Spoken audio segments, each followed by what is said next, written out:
My family disfigured my face and spread a disgusting rumor about me. But I turned the tables by marrying the most eligible bachelor. Where on earth had you been? Your father must have gone mad if he allowed you to leave this house. Mother, your mother left you. Neither you nor your father seem to realize the suffering that has caused me to put up with you. I'm sorry. Your presence drains me. I tire of seeing that revolting mask. You speak as if you want to part the way I wear it. I had only one option to escape this abuse, and that was to get married. So when I saw the most powerful man at my father's party, I couldn't stop myself from asking him this question. If I were to ask you to marry me, what would you say? You'd be setting yourself up for a loveless marriage. I have no interest. Is it untrue? Do you not long for a wife? The king has played quite the joke. The king loved to play his little games with Edgar. Well, I've no need for love. I've hardly ever known it. All women yearn to be loved. You cannot guarantee that you will not grow wanting. A contract, then, legally binding. If I fall in love, we divorce. Did your father put you up to this? This offer has nothing to do with helping my father. I leave that up to you to believe me. I'm not interested in marrying anyone for love. I only wish to leave this place and never look back. Edgar was surprised by her honesty. There was opportunity here. Oh, would you marry me to spite him? I am dying within these walls, day by day, piece by piece. I am neglected and unloved by my own father. I do not care for your looks, Duke Edgar, nor your money. Frankly, I see you as an escape. You know, it would be nothing for one to hire an actress or a prostitute to play that role. If you wanted, you would have done so already.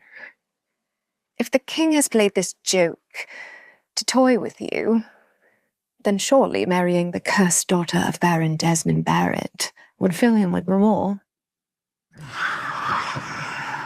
Cursed! You're much quicker on your feet than I expected. The rumors about your timidity and reclusive nature are clearly false. Join me in my residence tomorrow on the edge of town. I'd love to discuss this further. But father would never allow it. I must be mistaken then. I thought you wanted to leave. She wanted to, but couldn't think fast enough to stop it. Duke Collins! But it would have to wait. Alessandra's sister had arrived. Father told me to find you. Are you out here all alone? Kate Barrett, I presume. I was just about to... Kate's blood boiled at the sight of Alessandra. Oh, I'm terribly sorry that thing has bothered you. It wasn't meant to be out here. She is your sister, and I'm sure she doesn't appreciate being referred to as... The Duke was disappointed at seeing Alessandra was no longer around. Disappointed? Oh, sweetie, siblings often have little pet names for each other, do they not? You were an only child, so I can forgive you for that.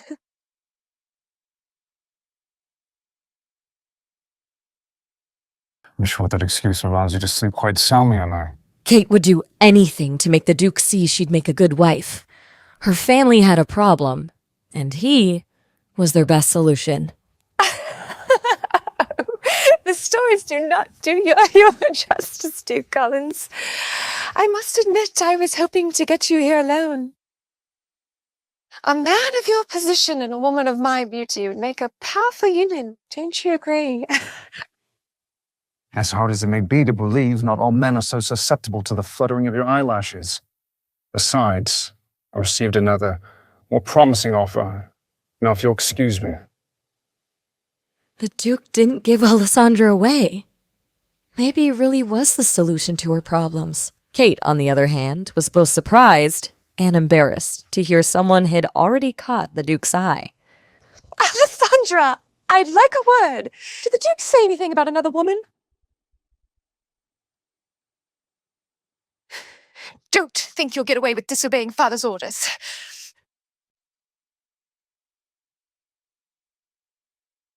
Alessandra listened to the sounds of the party, and she imagined she was among them, drinking, laughing, gossiping, dancing among the music and the food of her friends. She wanted it. All of it. She had it in her mind. She was there. But then she opened her eyes.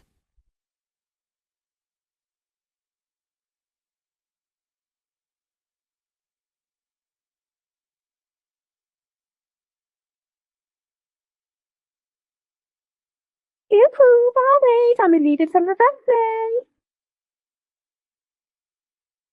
Right. And see you back at the kitchen. You should be more careful with vulgarity. Stepmother might see you. Please. Please don't hurt me. What? Hurt you? Alessandra knew there were many rumors spread about her. So many, she could hardly keep track of all of them. You see under my mask you die. Is that what they told you? Don't believe everything you hear. Please. May I enter my room? Thank you.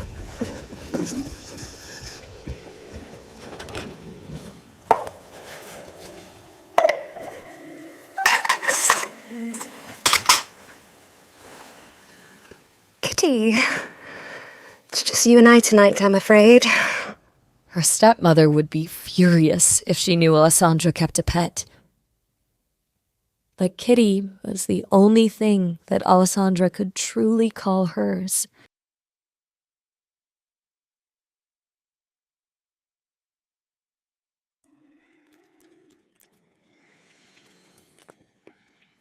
Breakfast, my lady. My lady, please. It'll get cold. Alessandra knew there was only one reason the maids wouldn't just leave food at the door and run. Kate is here. I will come back for you later.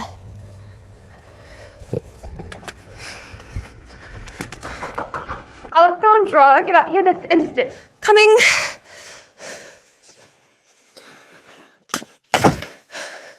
What is it? Good morning, sister. Good morning. Leave us. Did you enjoy yourself last night, Alessandra? Very much so. The music reached my room. Tell me, what was it you were discussing with Duke Collins last night? He scolded me for being unable to recognize someone of his stature, and then you arrived. Is that so? Was there anything else? He spoke briefly of you. What did he say? He pondered aloud, weighed his options. He thought you were pretty, like a doll, I swear. That makes sense. He's playing hard to get. And I suppose there really would be no reason for him to talk to you unless it was about me. Of course. Well, anyway, I'm appalled you had the audacity to speak with him. You risked dissuading him from marrying into our houses by showing your hideous face. Why did you do that? Ah! Stop! Father, it was an accident. As callous as Baron Barrett could be towards his daughter, he did not abide her direct mistreatment. I shall see to her discipline then. Run along. What have I taken guests out to the garden? I needed dinner. You want me to starve? Fine, fine. There's absolutely no point scolding you. Whoever didn't bring your food is to blame. I'm sorry about what Kate did to you, but she's just looking out for the family.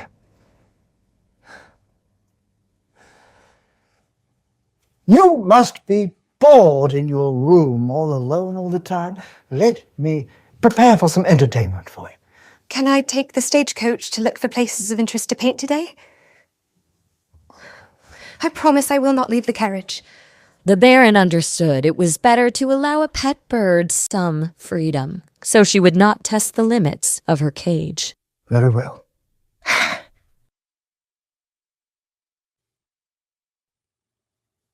Meanwhile, Edgar, at his window, eagerly awaited the arrival of his new friend. Young master. Good morning, Alfred. Your tea, sir. Alfred was confused by his master's behavior. Edgar was usually only like this when his mother visited. Expecting guests? I met someone of interest. In truth, she was invited, but I'm unsure if she's desperate enough.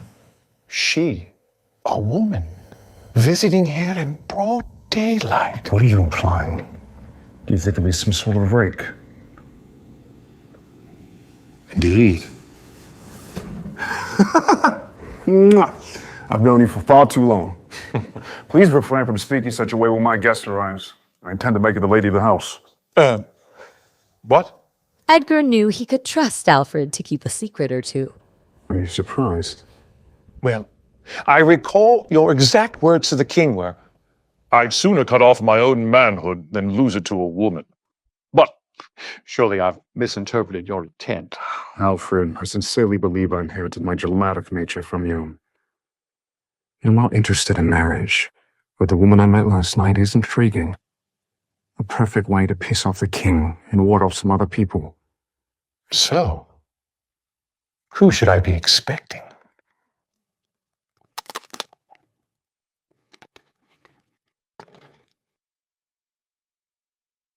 Alessandra marveled at the size of the Duke's estate and the beautiful manor at the center of it all. It seemed to tower over everything. This place is humongous. Good morning. Good morning to you, too. Welcome, Alessandra Barrett. The Duke eagerly awaits you. Alessandra worried that her mask might be a problem, but per the Duke's orders, Alfred had already instructed the staff not to react when they saw it. Right this way, Millie. Wait, I didn't get your name. Alfred. Most people never ask. Most people are cruel. Well met, Alfred.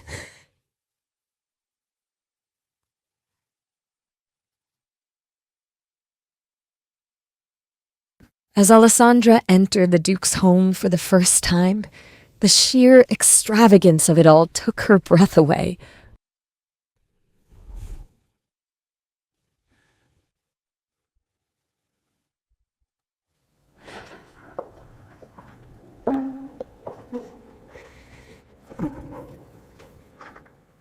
To be honest, I began to think you wouldn't show up. Have you eaten? This was the first time in years Alessandra had been invited to eat at a table with someone. Thank you.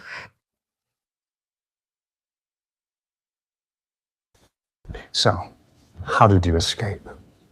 Did you play a trick on the Baron, or did he allow you to leave willingly? I am not working with my father, I assure you. In fact, I took a great risk being here today. You must know that I am extremely serious about this. There's no going back for me. Does your father hate you? Alessandra hoped he didn't, at least. In truth, she did not know. Hate is the wrong word. Ashamed. And he should be. But not of you. Every child deserves to be cherished by their parents. It's unfortunate that you were born under his charge. If I were the daughter of some farmer, they would have tossed me out with the other weeds. Or would a farmer's daughter have intentionally been disfigured, such as yourself? The life of a peasant is rarely as ruthless as high society. I don't want to talk about that.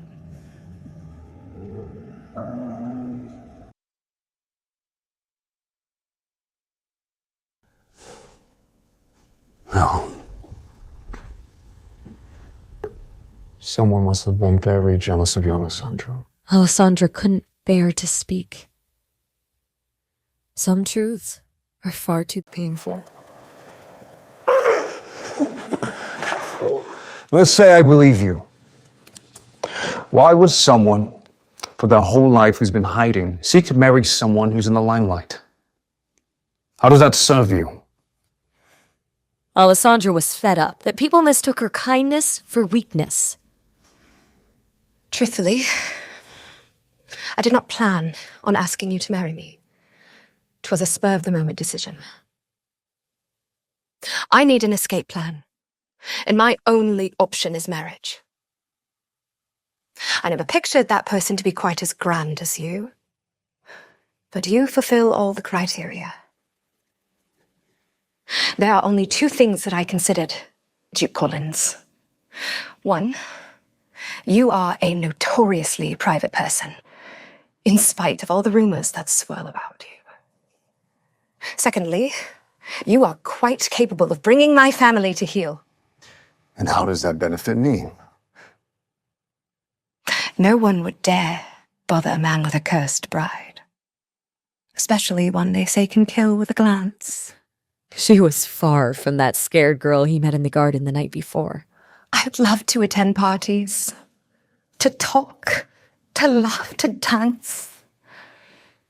I'd rather die than live another day in the shadows.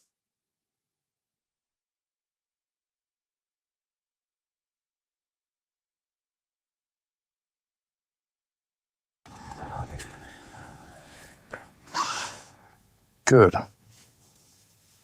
Good. Sorry, what is good?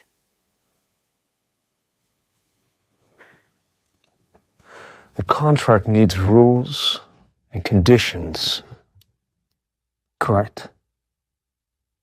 He's writing a contract? Alessandra thought. Isn't this all too easy?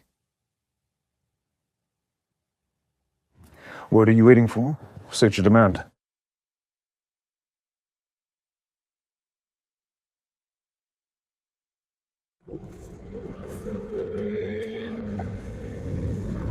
What happened to your hand?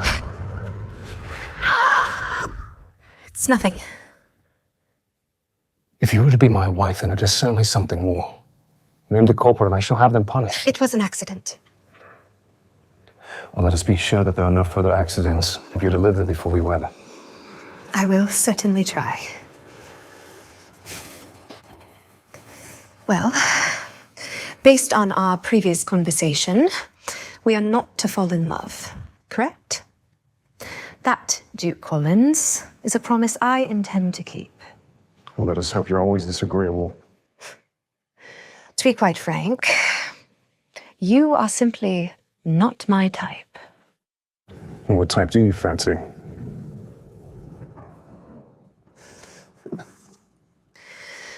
What should be the second condition? Well, obviously, speak of this contract to no one other than my butler and myself. In fact, we should communicate all matters openly and thoroughly. Even minor secrets breed contempt, which can be quite irritating. Agreed. But my mask stays on. I'm still writing. Jot this down. It's imperative that we sleep in the same room. Why are you so surprised? Act like I would no longer sleep with my wife. Alessandra knew it wasn't common for a duke to share a room with his wife under normal circumstances. I suppose that makes sense. It is something couples do. Sleeping, Alessandra.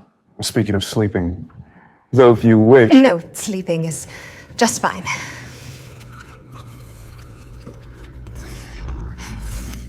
Anything else? I believe we have the basics covered. You should handle the rest later. Don't you wish to add some protections? Some sort of punishment in case one of us violates the terms? There is also no timeline for our wedding plans. My main concern is secrecy.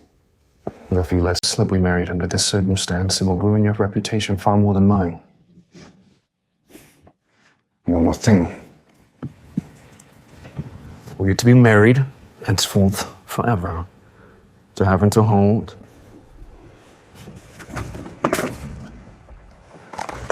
until death? Forever? Of course. Do you intend me to bear children? Oh, hide your worries. I have no need for a child to dirty these halls just yet. And you wouldn't mind me mothering that child? Eventually? I don't understand the question. You don't understand? You're getting on my nerves. You think if I was uncomfortable with the idea, I would entertain the prospect of marrying you.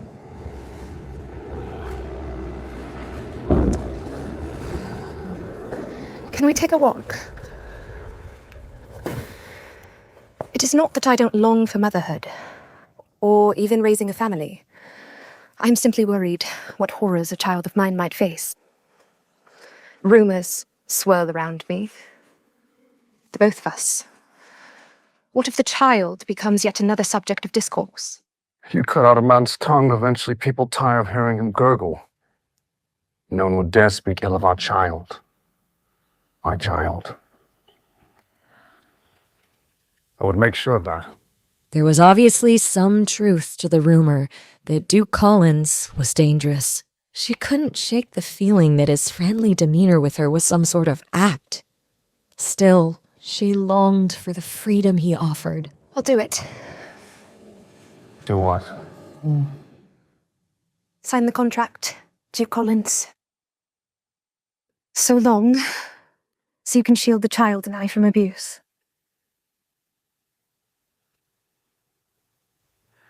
Would you like to live with me till all night? I wager would stop whatever accidents resulted. I appreciate your kindness. And I do believe you can protect me from rumors after our wedding, but... Rumors are such messy things, especially when they concern our personal lives. You know, they often come in handy in my line of work. Line of work? The king enlisted me to investigate certain criminal acts on his behalf. My station gives me a few advantages that a normal constable does not have. Is that why you were at the party last night? You were looking for information? Your father enticed me with the prospect. He had nothing to share that I didn't already know. I apologize on behalf of my father. He is quite enthusiastic about you marrying Kate. Likely saw an opportunity to encourage your meeting. As soon as we're wed, your family shall be forbidden from entering my home. I hope you don't mind. She did not.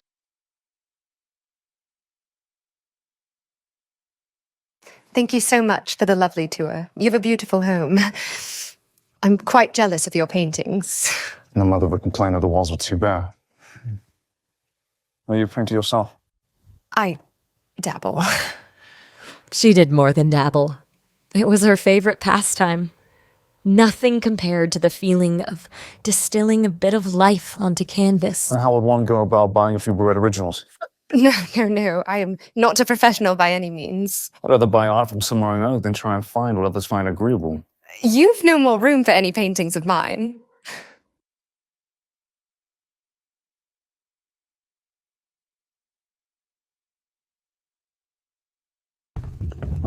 Alfred, take down the ones for the Bloody Dutchman. The Rembrandt? Are you insane? I have consulted a doctor about. I have a clean bill of health. If you were to live here, then it's very important that you be able to leave your mark on. I will send you a few pieces. Thank you, Duke Collins. Please, call me Edgar. Thank you, Edgar. Whatever you think is fair, let Alfred know the price. Goodbye, Edgar. Goodbye, Alfred.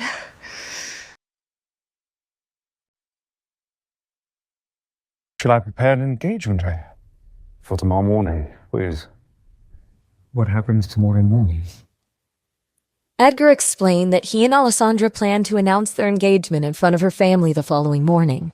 Oh, why so surprised, Alfred? I'm beginning to think these paintings as well. I asked you already. He wanted Alfred to bring the family a few gifts to celebrate. Cigars, jewelry, and paint for Alessandra. Lots of it. And then when you're done taking these down, please clean out my room. We have to prepare space for her things. You're sharing a room? Well, this house is vast and I don't enjoy hiking. Right. All right.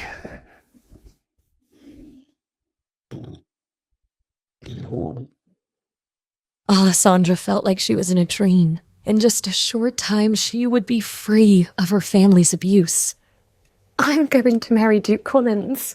Where on earth have you been? But some dreams have rude awakenings. Your father must have gone mad if he allowed you to leave this house. I did not leave the carriage. What would the townsfolk say if they were to learn that you were riding around amongst them? Mother, Your mother left you. Neither you nor your father seem to realize the suffering that has caused me to put up with you. I'm sorry. I hope you enjoyed your day out. It will never happen again. Now, your presence drains me. I'm tired of seeing that revolting mask. Oof. You speak as if you weren't a part of why I wear it. It'll all be over soon, she thought. Edgar might have noticed her hand, but Alessandra wasn't going to get him involved in her family drama.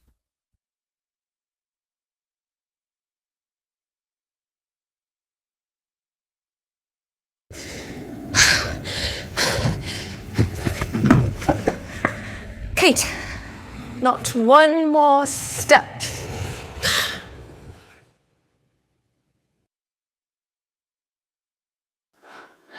Mother said we were not allowed to have pets in the house.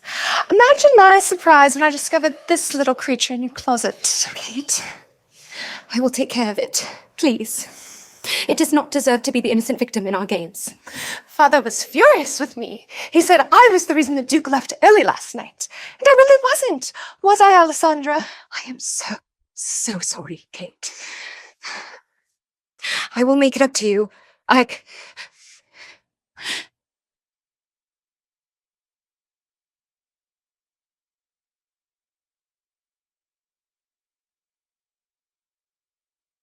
No!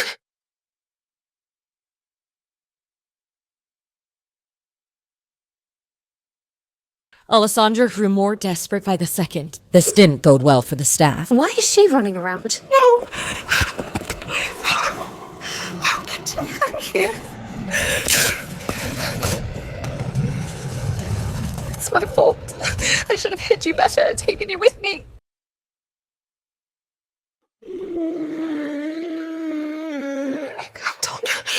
Has anyone seen my father?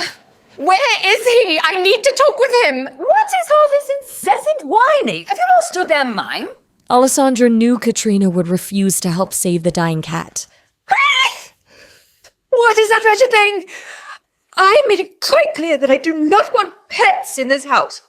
Still, she had to try, for Kitty. Please, it is in pain. It needs a doctor. Help me and I swear I will find a new owner. Just throw it out. Your daughter did this. For once in your life, hold her accountable for what she has done. Not blame my daughter for your own sins. Do you want to spend another night starving out in the garden? Kate did many horrible things, but in everyone's eyes, she remained an angel, while Alessandra was called a monster. The girl was tired, so very tired. This house is just so frustrating. That does not sound like an apology. You there, take that animal and throw it out. Fine, Alessandra thought.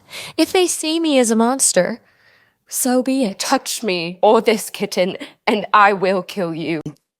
Mark my words. Are you listening? I gave you an order. Pry that thing from her arms, or you're out of a job. Screw this, thought the maid. Inform the butler that Alessandra is to remain locked in a room. What a starving nerve. When you're done, pack your things and get the hell out.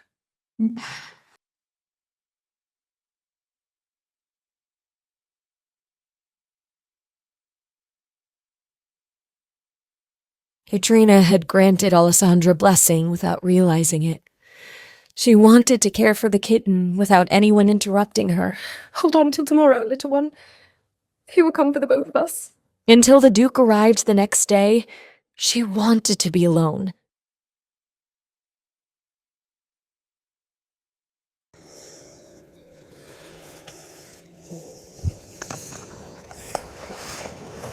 Kitty, you feeling better? Kitty?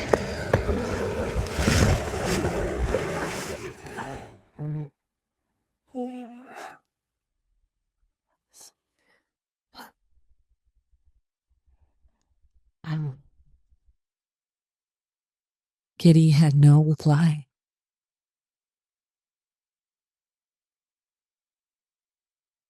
Meanwhile, as Alessandra was starving, grieving, and alone, her family enjoyed their morning tea in peace. If Alessandra gets to keep the cat, it's only fair that I have a puppy.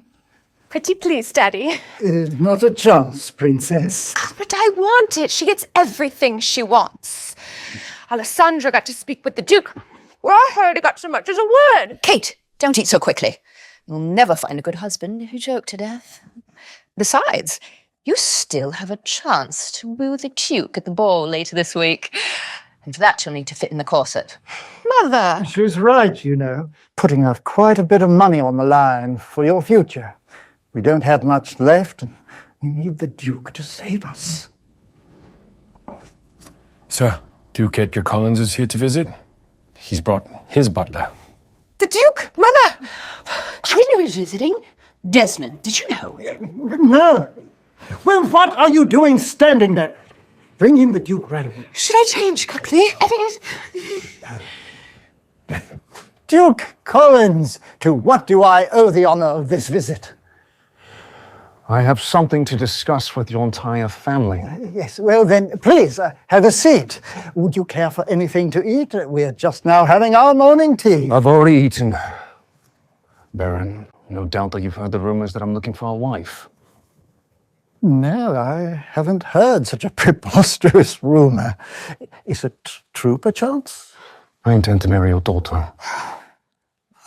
What spectacular news! Kate will make a spectacular ride. You're mistaken. I intend to marry your other daughter, Alessandra.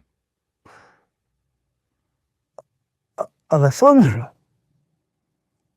My Alessandra? Duke Collins, the townspeople believe her to be cursed. That would surely impact your reputation. Not so petty as to be concerned with such trivialities. There are plenty of rumors about me. But I hope you're not implying that your reputation might be soiled by my visiting here. no. But kindly, Duke Collins, you and my daughter, two different people. You're special. And Alessandra is not. Edgar was starting to wonder why Alessandra was not eating with her family. That's not what we meant. But out of my two daughters, Kate is the smarter choice. She has many prospective offers, quite a few young men of high status seeking her. And Kate will be just fine with my rejection. I'm here for Alessandra. Where is she? Why are you hiding her from me? Duke Collins, it is uncouth of you to keep asking for Alessandra. She does not possess an adult's mind. What did you say? Desmond feared Edgar would strangle her for saying that. Well, fine. I shall take you to her straight away. I assure you, Alessandra will give you the same answer. And she doesn't like to be seen by others. Yes, right. This way, please. Alfred, wait here.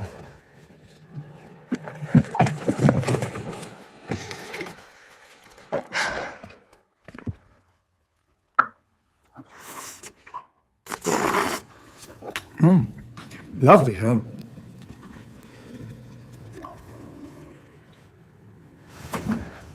And we've given her the best view in the whole house. Alessandra, we have a guest.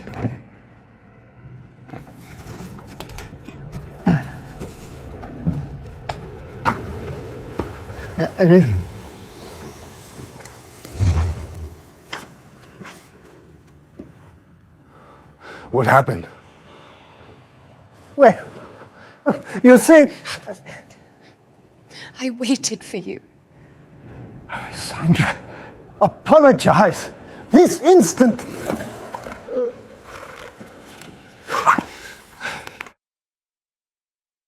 What have I done to deserve this? I promise I will rectify it. Please, tell me. My kitten passed away this morning, and I am confined to my room for punishment. I can't leave to bury it. Why are you here, Duke Collins? Her words said, "Why are you here?" But her eyes said, "Where were you?" I'm here now to ask for your hand. But your family seems to think it's a bad decision. Do you agree?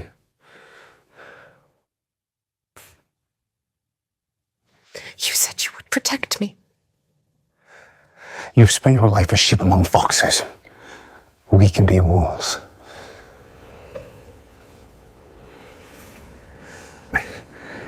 Alessandra, Duke Edgar's no ordinary man. You are not prepared for the demands of high society. Why don't you... Enough, Father! I've made my decision. Will Alessandra resist the allure of the Duke? Or will she lose herself in her pursuit of vengeance? Stop! Your presence strains me. I tire of seeing that revolting mask. You're not to blame my daughter for your own sins. Do you want to spend another night starving out in the garden?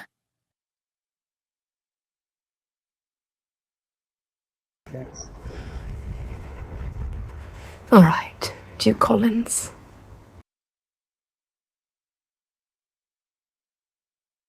Let us be wolves.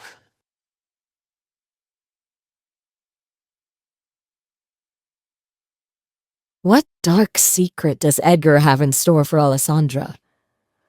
And what secrets lie under her mask? Alessandra, let's think this over.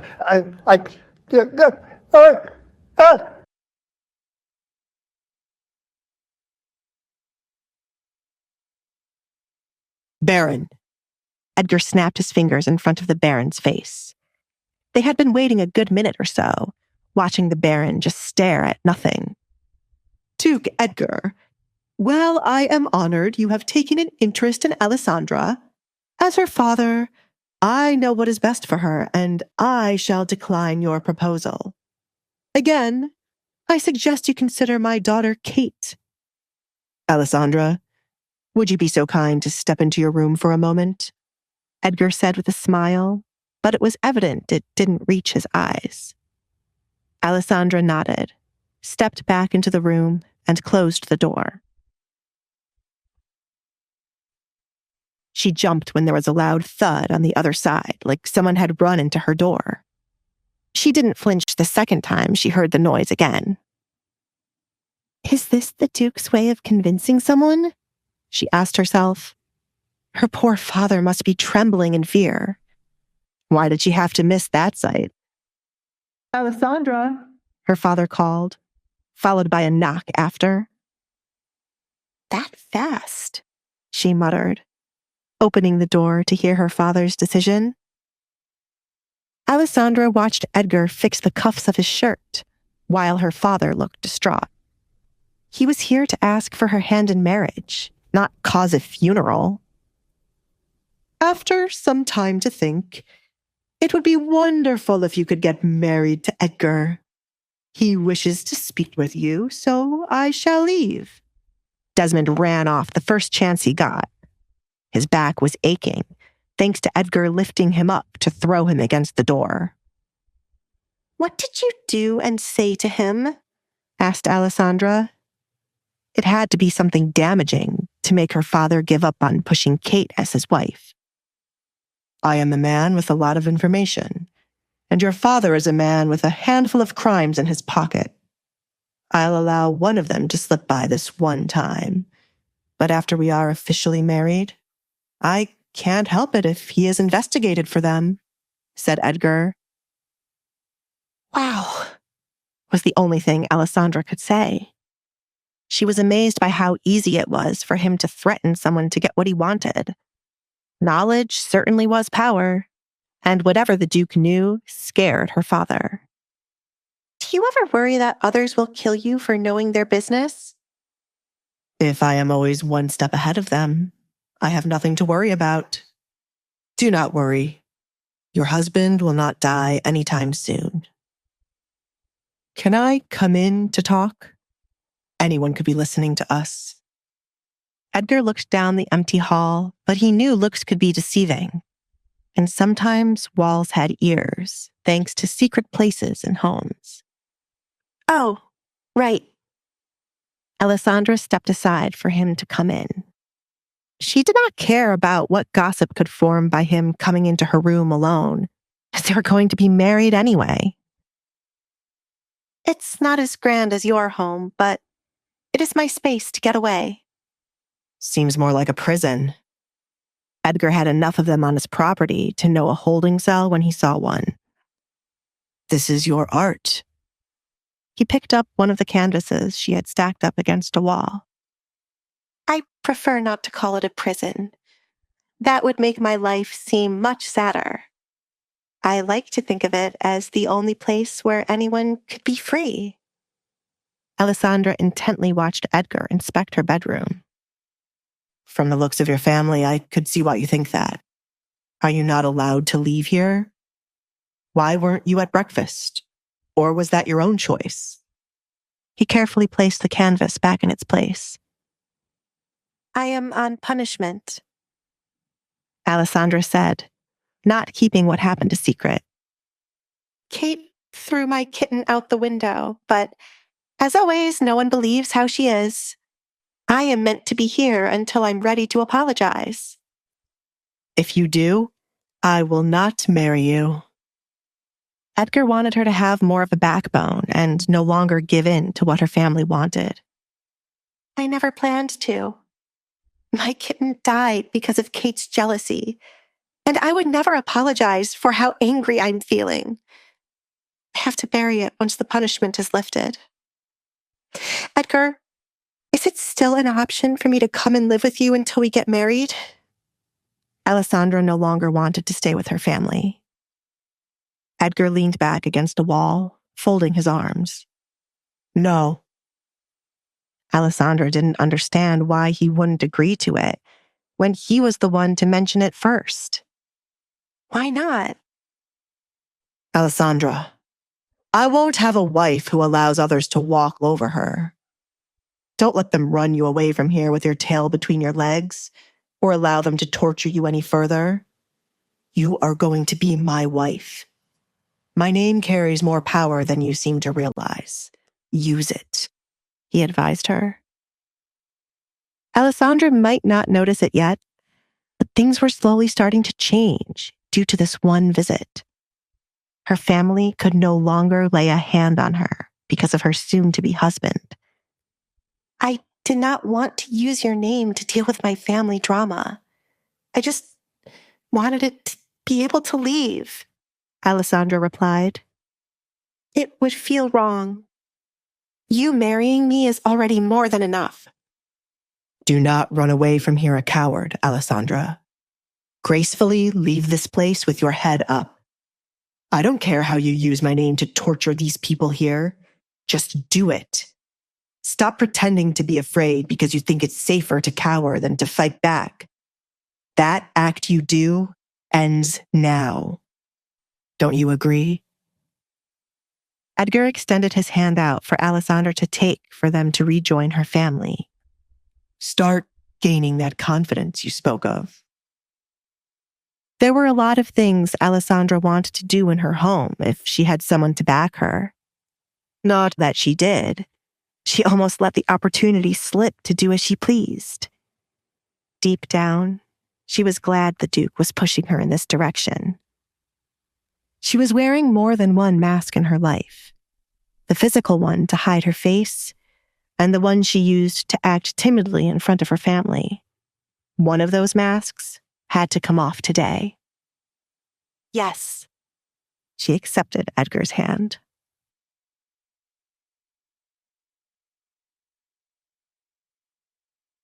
Desmond, you cannot be considering Alessandra being the one to marry the Duke, Katrina said when Desmond returned to the table. He is hell-bent on marrying Alessandra, and she has agreed. I have no choice but to entertain it. Desmond took up a napkin from the table to clean the sweat dripping from his forehead. He threatened me. Still, we have to think about Kate here. Do you know how embarrassing it will be for her to lose Edgar to Alessandra? For heaven's sake, the girl wears a mask. Has the Duke seen her face? Something isn't right. Katrina couldn't make sense of what was happening. Did you find out what was said between the two of them the night of the party? Alessandra had to be lying. She must be threatening the Duke, Kate concluded. It was the only thing making sense to her. Kate, how on earth would Alessandra be able to threaten a man like Edgar when she is always here? Desmond was trying to make sense of the situation, but the theory Kate came up with was ridiculous. I have said many times that man is unpredictable. We will never understand why he picked Alessandra. Father, you can't allow him to marry her. I have worked too hard for a moment like this for it to go to Alessandra. She's only agreeing to this to irk me. I will speak with the Duke. Kate's chair screeched as she stood up. There was no way she would lose to Alessandra again. Speak with me about what? Edgar asked as he entered the dining room, but he was not alone. Alessandra was right beside him, holding his hand as she walked. I'm sure the Baron has told you the good news, that Alessandra and I shall wed soon. Alfred, the gifts? Yes, young master. Alfred moved as quickly as he could to place each of the gifts in front of the 3 family members. There will be more gifts to be delivered here, but this is just a small taste of what is to come. I hope it is to your liking. Do you wish to sit, Alessandra? Edgar pulled out a chair for her. Thank you, Alessandra replied and took a seat in the chair. The first person her eyes went to was Kate, since her sister was the one watching her the most. You have not opened the gift, Kate. You? Kate started, but stopped herself when she met the Duke's eyes. They were daring her to say something he wouldn't like. Why is he acting like this now? She thought. Alessandra, please enlighten us about what is happening. Why did you say yes to the Duke? You are not one to want to get married, said Katrina. No one has ever asked me, Mother. I am thrilled to marry a man like the Duke. I've heard many good things about him, thanks to Kate. Isn't he a good man, Kate? Alessandra glanced at her fuming sister. He was mine, Kate replied, ignoring her father signaling for her to shut up. She sat back down, unable to stand and watch the Duke be protective of Alessandra. I don't remember ever giving you that idea, Kate. I thought we had gotten rid of the drug which causes one to see things that are not real, Edgar said as he stood over where Alessandra sat. Of course not. It has been gotten rid of a long time ago. As I recall, you took quite a few of them. I would hate to know your younger daughter has gotten her hands on them. If that is the case, I shall pity her desperate attempts to gain my affection when I stated I would never have any romantic feelings for her. I can take you to get treated, Edgar offered Kate. Her delusion in thinking they were something more than strangers irked his soul. I would have been able to take you at the same time I would have taken Alessandra's kitten to be healed, but it has unfortunately passed away. To be thrown against something is quite painful. Isn't that right, Baron? Edgar subtly recalled his earlier conversation with the Baron. Yes. Desmond could still feel the pain from being thrown against Alessandra's door by Edgar. No offense, Duke Edgar, but you cannot waltz into our home and get involved with our family issues. You are not married to Alessandra as yet. Whatever happened to the kitten is none of your concern. Alessandra knows there are no pets allowed. Katrina did not want the issue with the kitten discussed, since Kate's name would be mentioned. Forgive me. Alessandra is now my fiancée, and anything that makes her upset concerns me. I care for her so much I could kill anyone who upsets her. Edgar glared at Kate. He had a feeling out of the three, Kate was the one harming Alessandra the most. He had one thing in common with Alessandra so far, a dislike for Kate. Kate fidgeted in her seat as she picked up on the warning Edgar was sending her. She clenched her fists out of anger under the table, to the point her nails were painfully digging into her skin, but she didn't feel anything. Edgar placed his hand on Alessandra's shoulder for her to start speaking up. I have not eaten yet. Please, set the table for me, Mother, Alessandra said to Katrina.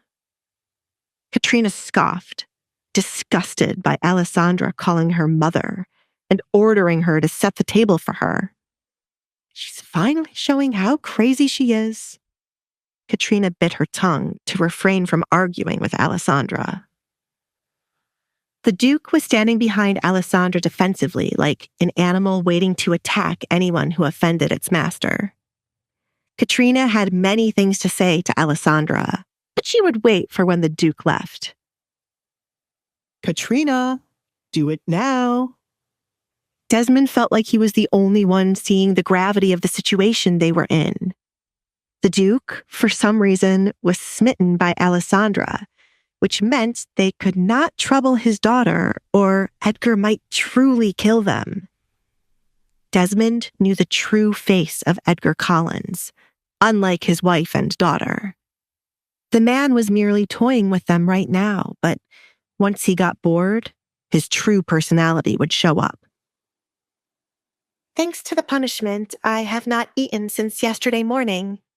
You have to hurry before the food becomes cold, Mother. Alessandra made sure to add emphasis to the word mother to get under Katrina's skin. She planned to make this house uncomfortable for the three of them, just as it was for her. I will be back. Katrina suddenly didn't mind leaving, since she needed to grab hold of something to break. Why aren't there maids stationed in the dining room to fetch whatever you need? Asked Edgar. He knew the Baron was running low on funds, but he did not know it was this bad. Why did the idiot just throw a party when he could have used that money to hire more workers or to invest in something? Desmond's forehead continued to sweat as he felt embarrassed. If you had given me a notice you would be arriving, I would have placed the maids in here to serve you and Alessandra well. You're saying I should have given you a heads up so you could place an illusion as if you have many workers? Edgar saw right through Desmond's. Alessandra smiled, enjoying her father being called out and the sight of him unable to talk back to the Duke. She realized now that her father could only pick on those he viewed as beneath him. Alessandra finally saw how pathetic he truly was. While Alessandra was enjoying her father breaking down, the sight of her smiling angered Kate even more. Are you enjoying this, Alessandra? This is ridiculous, Kate scoffed. Don't think this will last long. You should work on getting over your jealousy, Kate. Green is not a good look for you, Alessandra replied. Edgar snickered due to the fact Kate was wearing a green dress, so Alessandra's words had a double meaning. He wanted to applaud her for slowly coming out of her shell. You! Kate smacked the table and abruptly stood up. Do you think his interest in you will last long after he sees what is under that mask? Edgar, before you confirm this marriage, shouldn't you take a look at her face? Aren't you curious about what she's hiding? She's truly repulsive once you see it. Shall we show him, Alessandra? Alessandra could not respond to Kate's words. She could not show Edgar her face yet, as she was not that confident. There is no need for me to do that. Edgar answered in place of Alessandra. I have seen her face without the mask before. How dare you stand here and lie about her face to me? Alessandra's eyes went wide upon hearing his confession. She could not place where the Duke would have ever been able to see her face without the mask. She only took it off in her bedroom. Unless he saw her when she was younger, before the accident happened, and she chose to wear a mask. I'm lying about her face? Kate said the words slowly to make sense of them. How on earth could she be lying about how disgusting Alessandra's face was? It led her to believe Edgar had not seen Alessandra's face and was lying to her. I am not the liar here, Edgar. I will excuse you for what you said. As they say, beauty is in the eye of the beholder. You don't seem to have a good eye, Kate. Alessandra's beauty is none of your concern, as you are not the one marrying her. I suggest you either sit back down or leave before you irritate me more than you already have. Edgar, please be kind to my sister. Kate has always liked you, so this will be hard for her to handle. Please understand, Alessandra said, adding salt to Kate's wound. I am the only sane one here. Kate stormed off, tired of trying to be the voice of reason for Edgar. I will speak with her, Desmond said, then scurried off to stop Kate. He felt the need to smack common sense into her since she wasn't using her brain. Kate, wait for me. Do not walk away from me. What do you want, father? Kate turned around, revealing tears threatening from her eyes. Are you here to make me go back and play nice with Alessandra? That was supposed to be me. She is stealing my dream, and you were just letting it happen. All for what? A gift? You stupid girl. Do you think I wanted Alessandra to be the one to marry Edgar? I already made a deal for her to marry someone else, and now I am screwed. You have not lost Edgar yet. Desmond looked off to the side, plotting how they would make use of the situation. Kate wiped away a fallen tear, confused as to how she had not lost. He came to ask for her hand in marriage. Kate, it takes a while to plan for a wedding, and there are those moments where the person you are looking to marry can change. Edgar might start off wanting to marry Alessandra, but if you play your cards right, his attention can shift to you. You need to stop acting like a child, he scolded her. Desmond had a full view this morning of why Kate never caught Edgar's interest.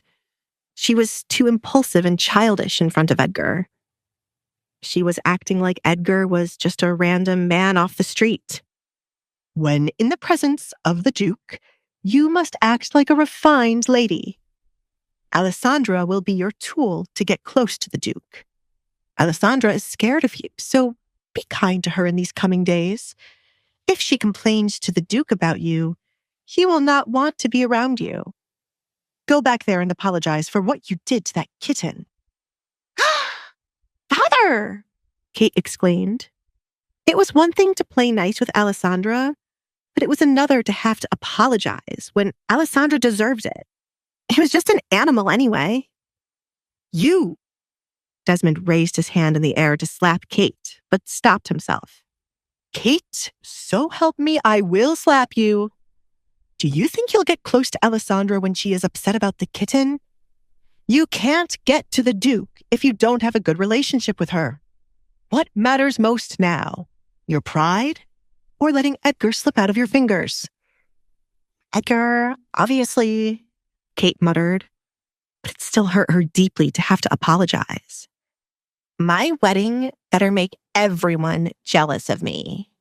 She finally agreed to her father's plans. Good. Desmond clapped his hands. We must go back now. Father, who is the man you had to marry Alessandra? I never heard anything about it from my mother. said Kate. Just an old friend. It'll help us settle some debts.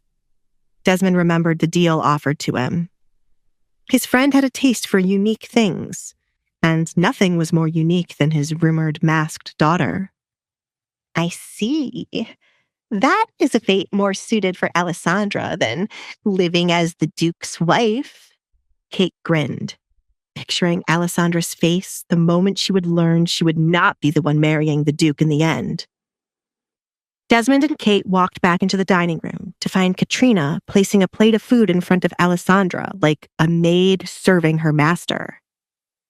Alessandra did not thank Katrina for fetching the food. Instead, she picked up her fork to taste the eggs. You see, you took so long and now the egg is cold. I have never enjoyed cold eggs, Katrina. Why do you keep giving them to me? We're back. Desmond cut off Katrina before she could say the wrong thing. Alessandra, Kate has something she wishes to say to you. He pushed Kate forward. I'm sorry. The bitter words left Kate's mouth. For? In Alessandra's opinion, Kate had a lot to be sorry for. Therefore, she needed to be more specific. Hurting your kitten. You did more than hurt it. The animal died. If you're going to apologize, do it right. Edgar interjected. If this was the best apology she could come up with, she could save it. Feeling warmth against his hand, Edgar looked down to see Alessandra had touched his hand, an indication to let him know she would handle this. I am sorry for killing your kitten, Alessandra. My emotions got the best of me yesterday, and to hear that the kitten has died makes me feel really bad. I'm also sorry for the way I've acted towards you in front of Edgar. I hope you will be happy with him. Please forgive me. Kate dug her nails into her skin as the words left her mouth. Alessandra wanted to laugh in Kate's face. They really thought she was stupid to not realize they were going to play her. She knew her father and Kate better than they realized, but instead of calling them out, she wanted to have fun. Apology accepted. That's good, Desmond smiled, glad Alessandra was quick to forgive Kate. His daughter was always too kind for her own good. I was not finished, father. Alessandra looked at her father with clear annoyance written all over her face. Since she has admitted her fault in the matter, she should take responsibility for burying the kitten. Kate is not your maid. Do not take things too far. Katrina tried to step in before Alessandra could make Kate look like a fool. Kate was a baron's daughter, not a maid, and she would be damned if she allowed Kate to dig a grave. It's fine, Mother. It shouldn't be too hard to dig a grave for the kitten. It is my fault after all. Hopefully, with this, we can mend our relationship, Alessandra. Kate held out her hand to call a truce between her and Alessandra. Alessandra merely looked at Kate's hand, not moving to accept it. She had a better idea just from looking at Kate's hand. It was clear Kate never had to lift a finger in her life. I just remembered, I heard the gardener below my window saying the shovel we have is broken. Kate retreated her hand, secretly glad the shovel was broken. Too bad. We'll have to wait for a new one to arrive. Not really. The hole wouldn't need to be too big. I remember Katrina making me tend to the garden with nothing but my hands as a punishment. It shouldn't be too hard for you, said Alessandra. Kate scoffed, disgusted by what Alessandra was suggesting. I hope you are not expecting me to dig out a hole with my hands, Alessandra.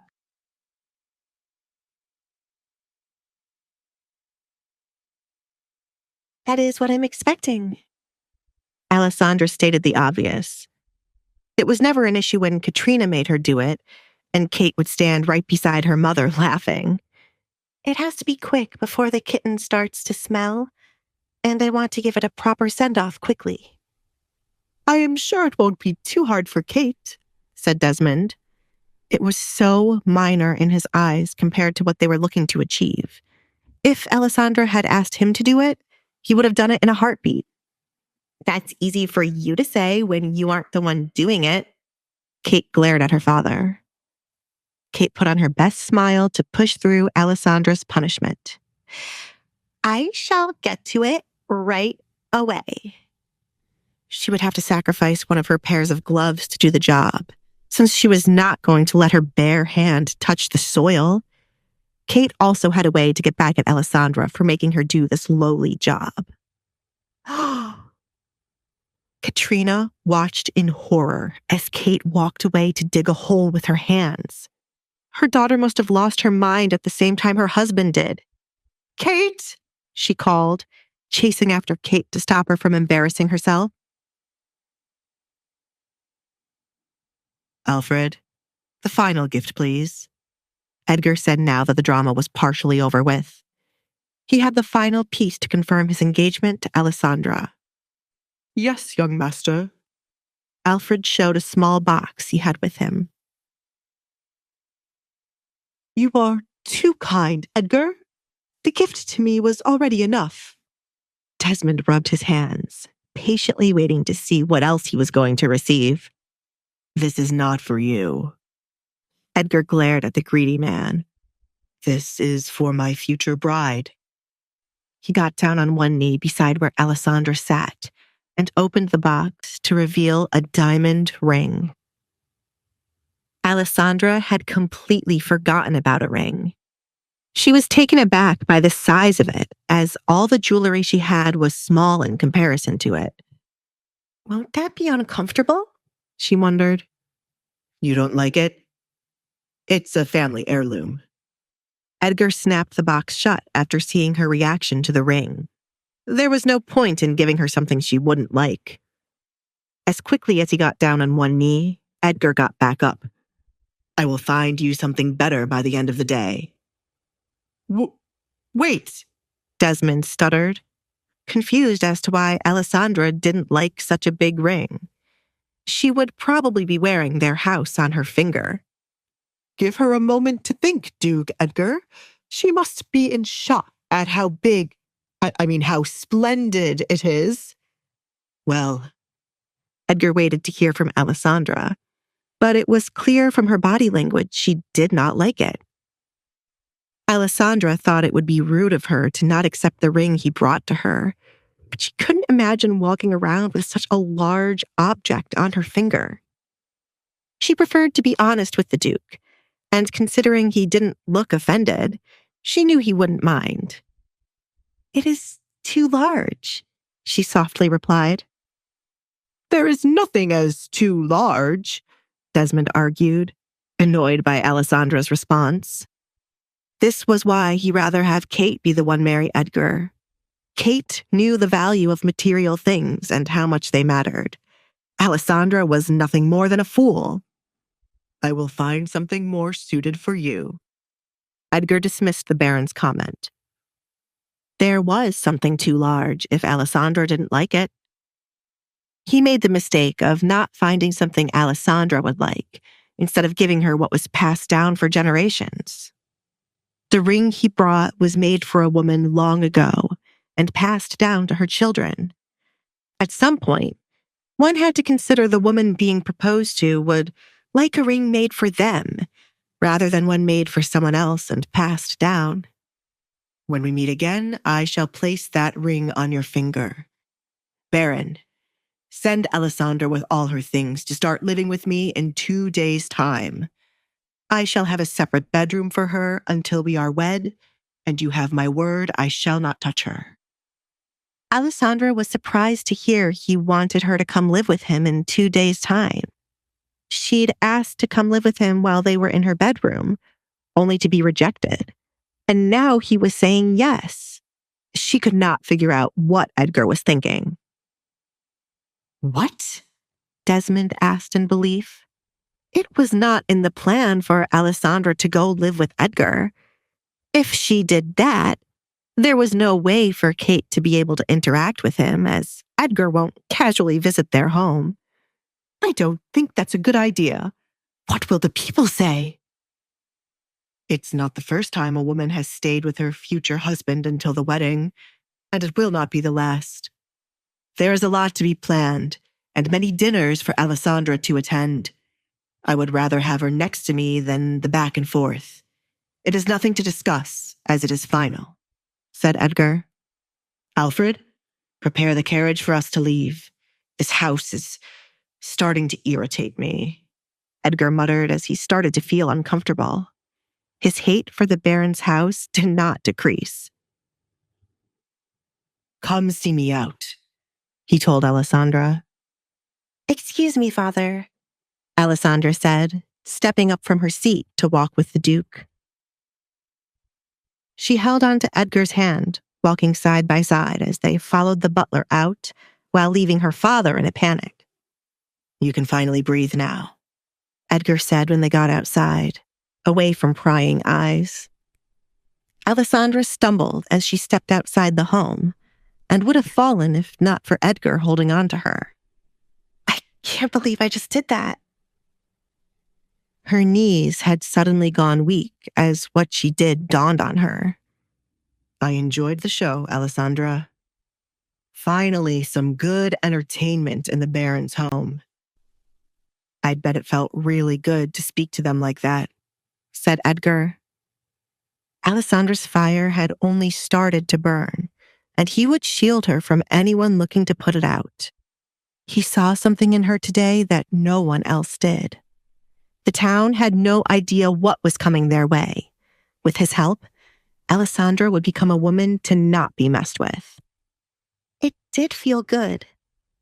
I am used to making up these kinds of scenarios in my head, and now it has finally happened. I did forget how to breathe back there, and I was so nervous I would have tripped over my words. Alessandra clutched her dress, finding the moment to be surreal. You did good. Edgar patted her head. The show was 10 times better for those watching Alessandra, and it would be even better when she becomes more confident in herself. Alessandra looked down at the floor, feeling strange to receive a compliment from Edgar and a pat on the head. It felt nice to have someone do this for her. She wanted to work harder to receive more compliments from him. Thank you, she replied. Edgar smiled, viewing Alessandra as a small kitten, something he needed to nurture and protect. Duke Edgar, Desmond said, interrupting the moment. Edgar rolled his eyes, taking his hand away from Alessandra's head. What is it, Baron? I came to see you off as you were my guest. Please, come again. Alessandra, I want to have a word with your father. Until next time. Edgar picked up her right hand and kissed the back of it. Okay, Alessandra replied, leaving to give the two men some privacy. As she passed by her father, she saw how nervous he became to speak with Edgar all alone. Do not sweat, Baron. I want to have a civil conversation with you. Come closer. Edgar motioned for him to do so. Closer, Baron. Yes. Desmond felt déjà vu at this moment, but Edgar had already gotten what he wanted, which was Alessandra. Therefore, there was no need for him to be attacked again. Edgar, wait, he exclaimed as Edgar's hand grabbed hold of his slender neck. One strand out of place. One cut on her skin, one complaint from her mouth, and I will kill you and your wife. Edgar gripped Desmond's neck tighter for the Baron to understand he wasn't playing around. Treat her well while I'm being nice to you.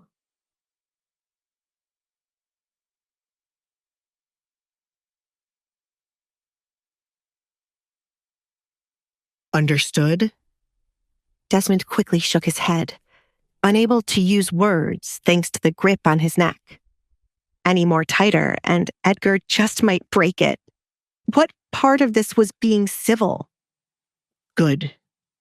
Edgar released the Baron's neck with a shove. Look at you, all disheveled. He fixed Desmond's shirt, smoothing out the ruffled parts. Desmond kept his head down, bearing with Edgar harshly patting his shoulders to smooth out his clothes. Never in his life was he so embarrassed by someone coming into his house and treating him like he was not the owner. I don't look forward to you being my father-in-law. There's so much I had to kill you for, but since you are loved by your daughter for some reason, I shall keep you alive. Do you understand what I mean, Baron? If Alessandra's love for you runs out, I shall consider killing you. I understand, Duke Edgar, said Desmond. I am handing you the opportunity to correct the mistakes you made with her. See to it that you do not ruin this for her. As much as Edgar disliked the Baron, he could tell Alessandra was longing for positive interaction from her family. And from what he witnessed today, the Baron was the one she was most likely to get it from. He was putting the task on the Baron to ask as a father in 2 days, and to shield Alessandra from the two women. Whether or not Alessandra would like her father's newfound interest in her was completely up to Alessandra. Alessandra and her father could either have a heart-to-heart moment where the Baron apologized for not properly protecting her, or Alessandra would see there was no hope for her family. Edgar, would you? Desmond trailed off when he heard footsteps walking away from him. He looked up to see Edgar walking back to his carriage without saying goodbye. I should have just hit him when he was here. That little shit, Desmond muttered. He can only act like this because of his name and the king.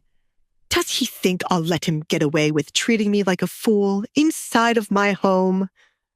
Where on earth is Alessandra? Desmond went back inside to look for his oldest child. She had not told the truth about what she discussed with the Duke at his party, unless she was going to say Edgar fell in love with her at first sight. What? Desmond cursed. Alessandra wore a mask, covering half of her face. She had ruined her beauty a long time ago. There were countless beautiful young women like Kate for Edgar to fall in love with. Alessandra! Desmond yelled after finding the dining room to be empty. Katrina had brought the plate of breakfast for nothing, as it was still on the table untouched. Alessandra! His voice thundered through the home. Yes, father? Alessandra came from the direction of the kitchen. She was going to let Mario give her warm food until she heard her name being called. Now that Edgar was gone, everything would go back to normal. Care to explain to me how this union between you and Edgar came about? Do not talk about love at first sight. Am I not beautiful enough for Edgar to fall in love with me at first sight, father? Remember when I was younger, you would parade me around and show everyone how beautiful I was. Alessandra smiled, remembering the faint memory. That was before... Before this? Alessandra touched her mask. It was. What a long time it has been. Everything changed after that. You cannot blame me for what happened, said Desmond. I blame you for not taking control of what happened afterward, father. And yes, I blamed you for what caused it. The Duke did not fall in love with me at first sight, father. Such a thing would never happen. Alessandra truly believed her words. She was many things, but not a fool. Then what was said between the two of you? Tell me everything from the beginning. Desmond's curiosity had become unbearable. He had to know what Alessandra did that Kate could not after all these years. I already told you what was said, father. I do not know why the Duke picked me instead of Kate. I'm sorry the daughter you wanted with him was not chosen. Is that all, father? Is there nothing more you have to say to me? She was waiting for him to truly state what he planned to do about her engagement. Alessandra already knew he would do everything in his power to somehow get Kate to take her spot. To her surprise, he said something completely different. All eyes will be on you, Alessandra. Do your best. What are you going to eat now? Desmond was doing just as the Duke instructed him to. Although he was angry with Alessandra about a few things, now was not the time to grill her when Edgar was so adamant about killing him. Alessandra was unable to respond for the first couple of seconds.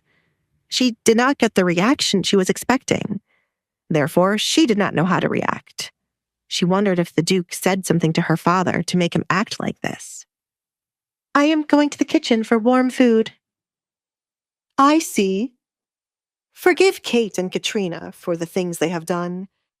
You have to understand their point of view. When you are done, go back to your... Desmond had to quickly stop himself. He was making the mistake of sending Alessandra back into her bedroom to be out of sight. Do whatever you want. Understand their point of view? Alessandra wanted to laugh in his face for saying such a ridiculous thing. Why did she have to be the one to understand everyone's actions towards her and have to forgive them? Why couldn't everyone else admit their faults instead? To see her father have no shame in saying these things was disgusting. Her father was only trying to play nice to avoid Edgar's wrath. I picked a good man, she thought, as Edgar was doing a good job in shielding her so far. Edgar handed her the opportunity of 2 days where her family had to play nice to her. They could do nothing in those 2 days, for when the Duke arrived to collect her, should there be anything out of place, he would take his anger out on them. Alessandra accepted the illusion of having a family who got along with her for 2 days. She wanted to see what life would have been had she not been outcasted for most of her life. Even if it was all fake, she would enjoy it to the fullest. Thank you, she replied to her father. It would be fun to mess with them while they could do nothing but hold in their anger and smile. A perfect ending to their ill-fated relationship. After these 2 days, she would completely cut ties with her family, ending on a fake good note rather than arguing.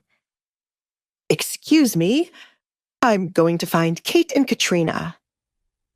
Alessandra watched in amusement as her father turned his back on her to go plot with Kate and Katrina. Edgar was right to not let her come stay with him so easily. There was so much fun for her to have here. Kate, you must be out of your goddamn mind if you are thinking of digging a hole. She has no right to order you around. Get up. Katrina bent down to pull Kate up from the ground where Kate was squatting. Mother, we only have to play nice for now. Father is going to find a way to make me be the one to marry the Duke. Kate shook off her mother's hands and continued to dig. Ah! She yelled, falling to the side when an earthworm popped out of the dirt. That is why I said to get up, Kate. Katrina stepped back as she, too, was afraid of the tiny creature. This is ridiculous. This is so gross. This better all be worth it in the end. I am not letting her take what's mine. Kate used a stick to fling the worm from in front of her. Father already has someone he's going to marry Alessandra off to, so she can't marry Edgar. Really? He never mentioned anything to me, said Katrina. You wouldn't have kept your mouth shut if I did. Kate, Alessandra is going to the kitchen. Get someone else to do it. Desmond didn't like seeing his daughter looking like a servant. You there, Kate called out to a passing maid. She was more than happy to make someone else do the dirty work. Finish digging this hole with your hands right away. Did Edgar leave, or is he in the kitchen with Alessandra? I want to have a word with that girl. You can't, Katrina. The Duke made it quite clear if we mess with her in the 2 days she's here, he will kill both of us. I wouldn't take his words lightly. Desmond coughed, still feeling Edgar's grip around his neck. Play nice with her. Katrina couldn't believe Edgar threatened to kill her. She placed her hand on her forehead as she almost stumbled backward from the shock. Wasn't it enough that Alessandra stole Edgar from Kate? She must have placed a spell on that man. Is she really cursed? I told you we should have thrown her out long ago, but no one ever listens to me. What do we have to do now, Father? Edgar seems to be wrapped around her finger if he threatened you. Alessandra must have cursed him. Kate was starting to believe that more than anything else. Desmond didn't believe it like his wife and daughter, but he couldn't understand what was happening. He was starting to question if the Duke really did fall in love with Alessandra at first sight. I can't allow Alessandra to go live with the Duke on her own in 2 days. She's going to live with him? In his big mansion? Kate exclaimed, taken aback by this news. Father! She whined, stomping her right foot repeatedly.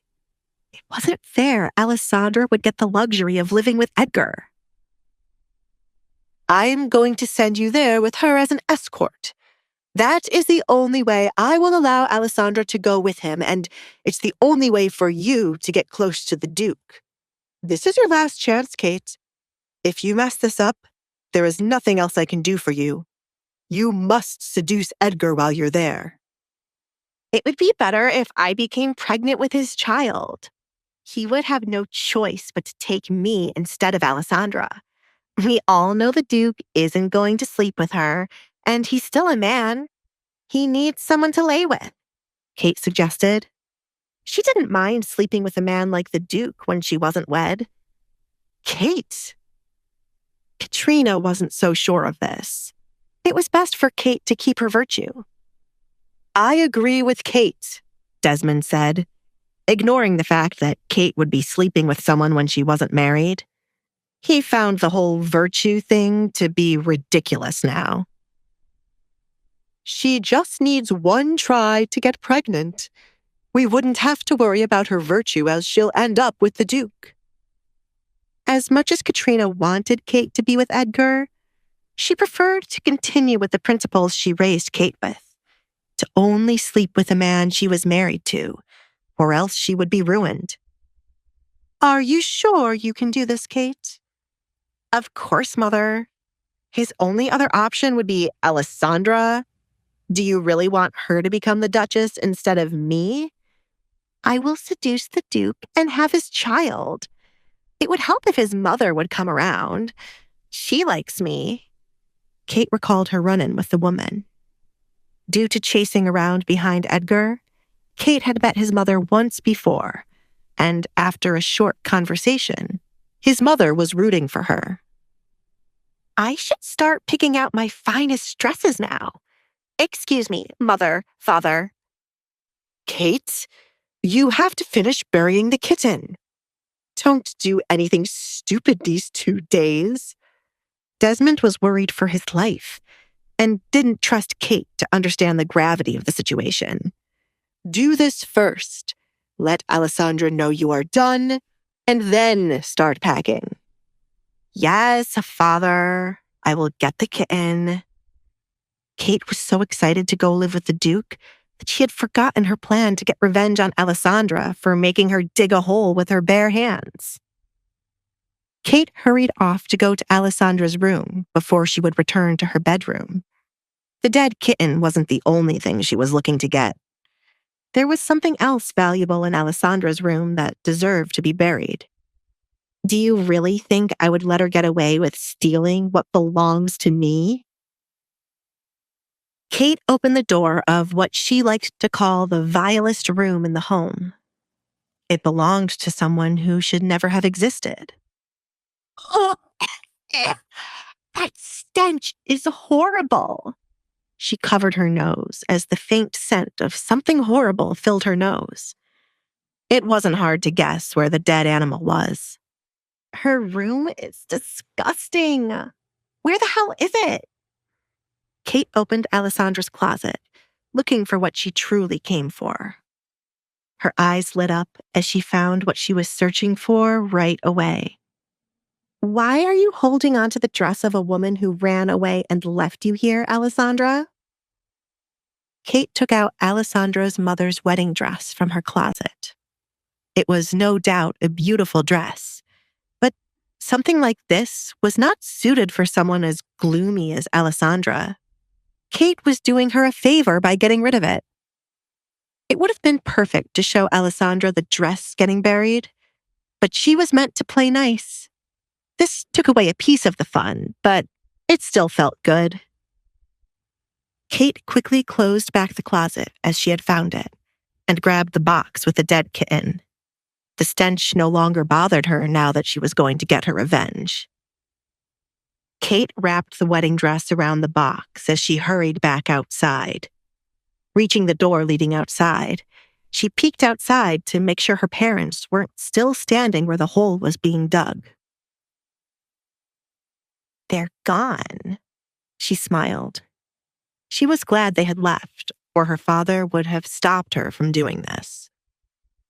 Kate approached the maid, who was still digging out the hole with her hands, to drop the dress and box into it. Cover that up as fast as you can. But, my lady, this is... What gives you the right to question me? Do as I say, or I shall have you fired. If anyone asks who went to get this box, I shall tell them you did. And what will you say? Kate stepped on the maid's hand, awaiting the obvious answer. I was the one who got it, the maid sobbed. Wonderful. You people do have common sense after all. Now, hurry. Kate stood with her arms folded, excited to see the dress be buried. Mario! Alessandra called as she entered the quiet kitchen. Now that breakfast was practically over, there was hardly anyone in the kitchen until it was time to wash the dishes used. Alessandra? This is new. You've never come to me at this time of day, and last I heard you were being punished. Did everyone else leave? Mario asked, surprised to see her casually walking around. Today is a special day for a change, as I got engaged to the Duke. Alessandra couldn't wait to share the special news with Mario. You should have been there to witness everyone's facial expressions. I can imagine. I am shocked, though I kind of expected it. Wait a minute. Mario looked around for a chair to make Alessandra comfortable enough to tell him what happened. If only he could have been a fly on the wall to see Kate's face out of everyone's. There we go. I love that you are extra kind when there is gossip about my family involved. Alessandra sat down on the chair he found. I don't know why you still refer to them as your family. The Duke will be your family now. Screw these heartless people, Mario said as he took his own seat. If he was in Alessandra's position, he would have let the Duke just kill them. I am not married to Edgar yet, and at the end of the day, they are still my family, even if I don't like them. I'm going to be here with them for 2 more days, and then I'll be going to live with the Duke. What? Mario's eyes went wide. He wasn't expecting Alessandra to be leaving so soon. See, this is why I don't like Edgar. He is stealing away the only Barrett I like. I told you to come with me. I can ask him to pay off your debt. Both of us should leave this place, said Alessandra. Mario was her only friend here, so it was only right that she helped him leave this place with her. Mario shook his head, turning down the offer once again. I'm going to work off my debt myself. You just need to worry about yourself and enjoy your new luxury life. Now tell me, how did they react? Kate looked so distraught. She whined like a little child and stormed off, but then came back to apologize. I didn't forgive her so easily. Right now, she is supposed to dig a hole with her bare hands. We both know Kate probably has someone digging that hole for her, since you are here with me. But I like what you're doing. Make sure you mess with her mother, too. Mario hated Katrina more than anything in this world. I have a couple of things in mind, but first, breakfast, please. I ordered Katrina to bring me food, but it was... That was for you? She dropped those eggs on the floor and then put them back on the plate. Please tell me you didn't eat any of it because these floors are not clean. Mario wanted to throw up just from thinking about it. Alessandra had a clear flashback of her tasting the eggs. I did eat a tiny bite of it. As bad as that was, it is not the first time she has ever done something to my food. I remember she sent me a plate of nothing but leftovers from their plates to eat. I've experienced every kind of torture here. Mario sat up to cook something for Alessandra. This is why you must never fall for their tricks and be kind to them. Make their lives hell, or I shall never speak to you ever again. Torture the hell out of Kate and Katrina. I plan to, but... No buts, Alessandra.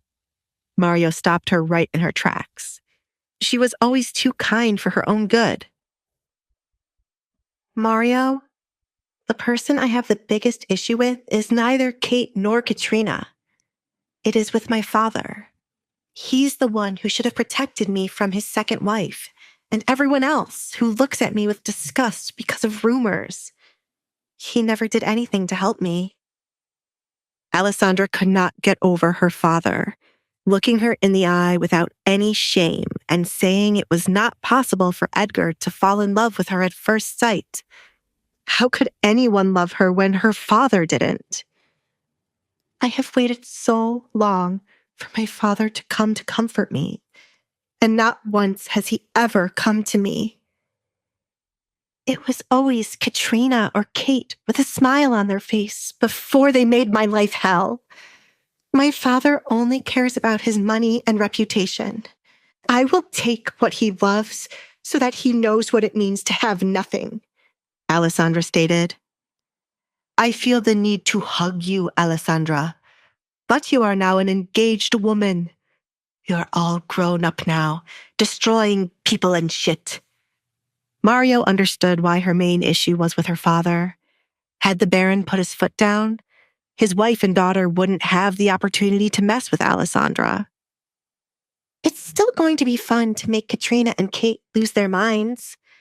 Alessandra had a lot planned for them already. Everything they did to her would be handed back to them. This house will finally be interesting. The food is going to take a minute. Are you going to wait here or go somewhere else? You are practically the lady of the house, with the Duke as your knight in shining armor. The words felt strange to Mario when he said them out loud. I will get a book to read. As much as I enjoy being able to walk around freely, this house is honestly draining, and there's nothing to do. I'll be back. Alessandra sat up to get a book from her bedroom. She also wanted to check on what Kate had done so far. Speak of the devil, and he shall appear, Alessandra muttered as she had not made it far away from the kitchen before running into Kate. Kate, are you done already? Obviously, look at my hands. Kate showed the dirty gloves she wore when she had started to dig. We should be even with this. Kate, I can hardly count how many things you have done to me for us to be even. This is a start for you to make amends with me. Do not think I have forgiven you just because you dug a hole, Alessandra said. Why? I'm trying to be nice to you, Alessandra. We are sisters, and it's about time you start acting like it. You're about to be a married woman. Stop acting like a child. I know you, Kate. I know the real you. And I won't fall for this illusion you and Father are creating, like you're trying to be nice to me. Save your breath and energy. Alessandra saw right through Kate the moment she apologized. I do not know what you're talking about. Why don't you go outside and see where your little dead animal is buried? It was more fun than I expected. Kate grinned, tempted to tell Alessandra what she had done. Excuse me, I have to go back to my room to clean up. You should really clean your bedroom, Alessandra. It stinks. Alessandra grabbed Kate's arm, preventing her from leaving. What did you do, Kate? Do not touch me, Alessandra. I am being nice right now. Kate shoved Alessandra's hand away. If you knew me well, you would know not to play with me. As I said, I am going to my room to get cleaned up. Are you going to stand here or check on my hard work?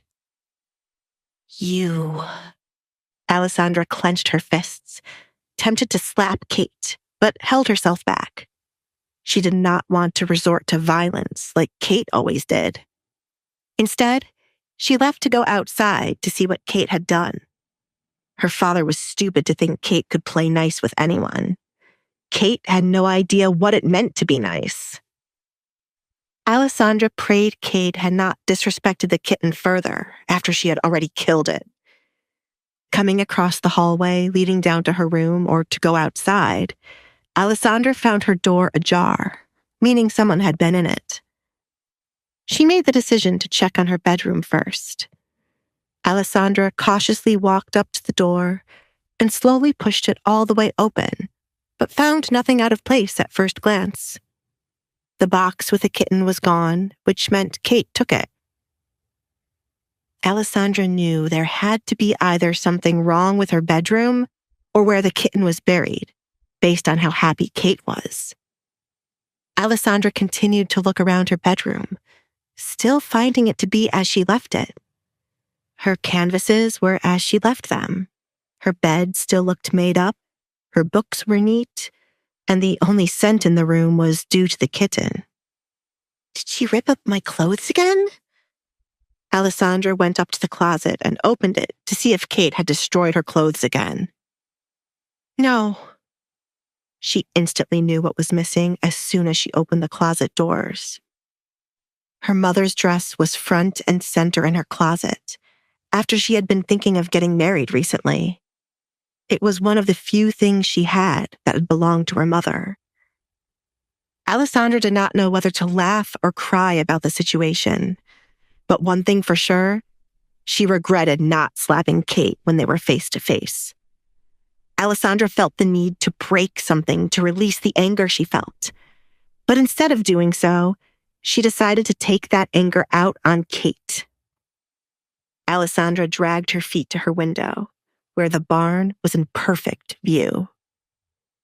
Kate, simmering with resentment towards Alessandra, finally snaps. A petty act of defiance spirals into a shocking confrontation, leaving Kate covered in a substance that will forever stain her reputation. Will this incident irrevocably damage the relationship between Kate and her father? And what will happen when Kate's family discovers the truth about the accident?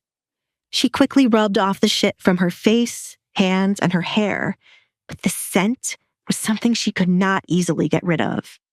It felt like she had it in her mouth, and each time she swallowed, she could taste it. I'm going to kill you for the... Kate screamed when Alessandra threw the second batch on her. As it was more water now, some of it made its way into Kate's mouth as it was open while she was talking. It was the final straw for Kate, making her throw up right on the floor.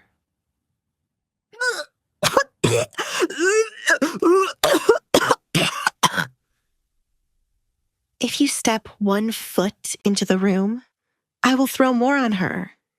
Alessandra glared at Kate's maid, Sally, who was trying to sneak her way in to help Kate. You deserve every moment of this, Kate. You are disgusting and full of shit. I was wrong when I said my issue was just with my father. I was being too kind to Kate, Alessandra said to herself. She was glad to have realized her mistake early on. Alessandra didn't want to just mess with Kate for these 2 days. She wanted to ruin her life. I will make sure we are even, Kate. I will repay what you started to do to my face. I will make it so that you will have no choice but to wear a mask, and I will steal your happiness from you. Do you think I'm afraid of you? Kate wiped away traces of vomit from her mouth. Do you think you scare me? No, but you have always been jealous of me, Kate. You can never handle attention not being on you. And this dangerous jealousy started when we were younger. Alessandra stooped down to Kate's level. You should have been angry at our father for always having a favorite. A perfect daughter he could always use. Kate scoffed, offended by Alessandra's words. There was nothing to be jealous of when it came to Alessandra. Why would I be jealous of you? I am beautiful, smart, wanted by all men. You try so hard to forget the past, Kate. A time when you were in my shadow, as father paraded me around. We could have been good sisters had you not fed into your jealousy.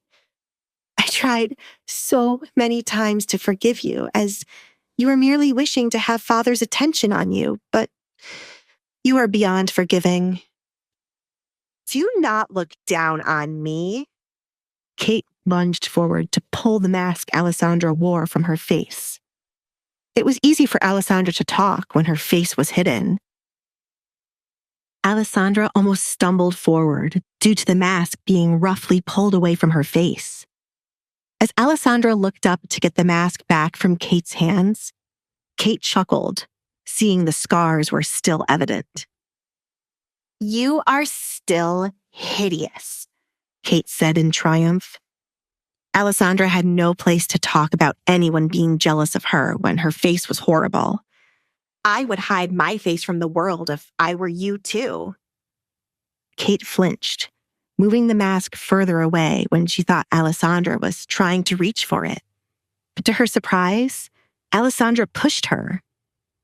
Thanks to how Kate was sitting, Alessandra was able to push Kate backward with only one hand, and then grab both of Kate's hands to pin her down against the wet floor. The back of Kate's body would be covered in what was left on the floor. Kate struggled to get out of Alessandra's grasp and used her feet to try to kick Alessandra off of her, but it did not work. Get off of me! Sally, help me right now! Kate yelled to the maid. One day, your face will share the same fate as mine, Kate. I'm going to make sure you wish you were dead, just like I once did. Always remember, your actions are responsible for the woman I shall become. Be prepared, Kate. I'm done with being too nice, Alessandra warned her. Alessandra's warning has left a chilling echo in the room, but is her vengeance truly justified, or is it driving her to the brink of madness? And as Kate faces the consequences of her past actions, will she find the strength to fight back, or will she crumble under the weight of Alessandra's wrath? Kate, consumed with resentment toward Alessandra, finally snaps, leading to a chaotic confrontation. Covered in a humiliating mess, Kate's anger reaches a breaking point as Alessandra intensifies her revenge, revealing long-buried family rivalries and scars. As Alessandra's chilling warning echoes, vowing to ruin Kate's life, is her quest for vengeance justified, or is it pushing her to madness? Will Kate fight back or crumble under Alessandra's wrath? Fear looks good on you, Kate. I want to see it again soon. Alessandra snatched back her mask from Kate, thanks to her being distracted. Alessandra released Kate's other hand as she was finished with what she had come for. She placed her mask back onto her face as she stood up, looking down at the pitiful state of Kate. You should bring more maids to help her get cleaned up. She's filthy, Alessandra told Sally, who stood by the door in shock. Sally had never once witnessed anyone bring this much shame to Kate. Kate was normally the ringleader, the one to embarrass others, but now she lay naked in shit. It was a good sight to her, and for once in her time working here, she liked Alessandra. Alessandra did what no other person could when it came to Kate. Hello? Alessandra waved her hand to get Sally's attention. It was evident the maid was enjoying this, but if she wanted to keep her job, she should move quickly to help Kate right now. I am going to tell my mother and father of this. Kate sat up, fuming with rage. Never in her life had she been so embarrassed like this. A baron's daughter was not meant to be treated like this. Not by someone like Alessandra. Not even by the king himself. Please do. But you seem to forget one important detail. Father can do nothing while I am to wed the Duke. He'll simply say you deserved it and laugh it off while your mother bites her tongue. Do you really want to waste your breath? I've been in your position too many times, and it's better to just shut up. If Edgar calls this marriage off, then you're dead. Do you not realize that? Be careful with what you do now, Alessandra. Men change their minds so easily when a better option comes along, and then you'll be trapped with us again. Kate could hardly wait for it to happen. She'll get rid of the confidence Alessandra was starting to have and make her timider than she was before. I know how easy men can change their minds, Kate. I've heard of your suitors marrying your friends instead. Goodbye. Alessandra proceeded to leave the bathroom. The stench was starting to become overbearing, and it would no longer be a good day if she spent too much time with Kate. Just in case Kate was stupid enough to retaliate again, Alessandra knew it was best to return to her room to pack up and hide everything that was valuable to her. My lady. My lady? Kate glared at Sally. A personal maid wasn't useful if they were only going to stand to the side while someone threw literal shit at their master. You are fired. Send someone else to do your job right now. She threw the dirty cloth she wiped her body with at Sally. How many people are they going to fire? Alessandra muttered as she exited Kate's bedroom. The house is already empty. The cooks act as servers. The gardener acts as the coachman. And next you know, we'll have a cow thinking it also has to be a horse. Alessandra didn't know what her father could be doing with his money for the house to be in such a state. The amount of money he spent on the party would have been enough to turn things around. He did all of that expecting the Duke would find interest in Kate, but it did not work. Why couldn't they have taken Kate to a place the Duke frequents, instead of spending so much money? Alessandra shook her head. They were depending on Kate's marriage to turn their situation back around, but the best person to do that was now marrying Alessandra. Unless Kate has a flash marriage, I will be the one to save this house. But the Duke does not care for my father to give him a large sum of money. Alessandra thought to herself, I don't want to ask the Duke for any money either. It's best to let my father drown himself with what he created, Alessandra whispered. Still, Kate's marriage could save them. Alessandra didn't know what to do as of yet. It had not been long since her engagement to Edgar. It's better to take time to plan rather than rush things. It would be better to slowly ruin them than to get it over quickly. To ruin them quickly would not be satisfying enough for Alessandra. Reaching the hall leading to her bedroom, Alessandra decided to go outside to check where Kate had buried the kitten and her mother's dress. It wasn't hard to find the spot. as it was the only patch of dirt piled up outside like an anthill. Alessandra stared down at the hole in which her mother's dress was buried. She was tempted to dig it up, but if she did, Kate would have won. Getting down on her knees to dig back up the hole after making Kate do it would make Kate happy. "I'm sorry, Mother," Alessandra apologized as she made the decision to leave the dress as it was. "It is with the kitten who kept me company while you were away. This might be better than me wearing it. If you ever return and wish to have it, I shall dig it up myself and place it back into your hands. I have some of your belongings saved for when you return, so I can give them back to you. If you can't return for me, return for your belongings. When I do give them back to you, you should apologize for leaving me here with my father. You should have a good explanation for why you ran away and left your daughter here, or I shall ruin you along with my father." Will Kate ever recover from this humiliation, or will it break her spirit entirely? How will Alessandra navigate her upcoming marriage to the Duke, knowing that her own family is crumbling around her? Will Alessandra succeed in her plan to bring down her father and the rest of her family, or will her own ambition ultimately consume her? Alessandra stands over the grave, grief and defiance battling within her. Kate, humiliated, lies broken. This is just the start. Revenge is planted, and Alessandra will nurture it coldly. Will Kate recover? Can Alessandra navigate her marriage and her family's downfall? Will her ambition consume her? Alessandra never forgave her mother for leaving her while she ran away from her marriage. Still, Alessandra sat patiently, waiting for her mother to remember the daughter she left behind and to come back for her. She wanted to hear what excuse her mother would have and how she would make up for it. "It's unfair for me to have two bad parents, Mother.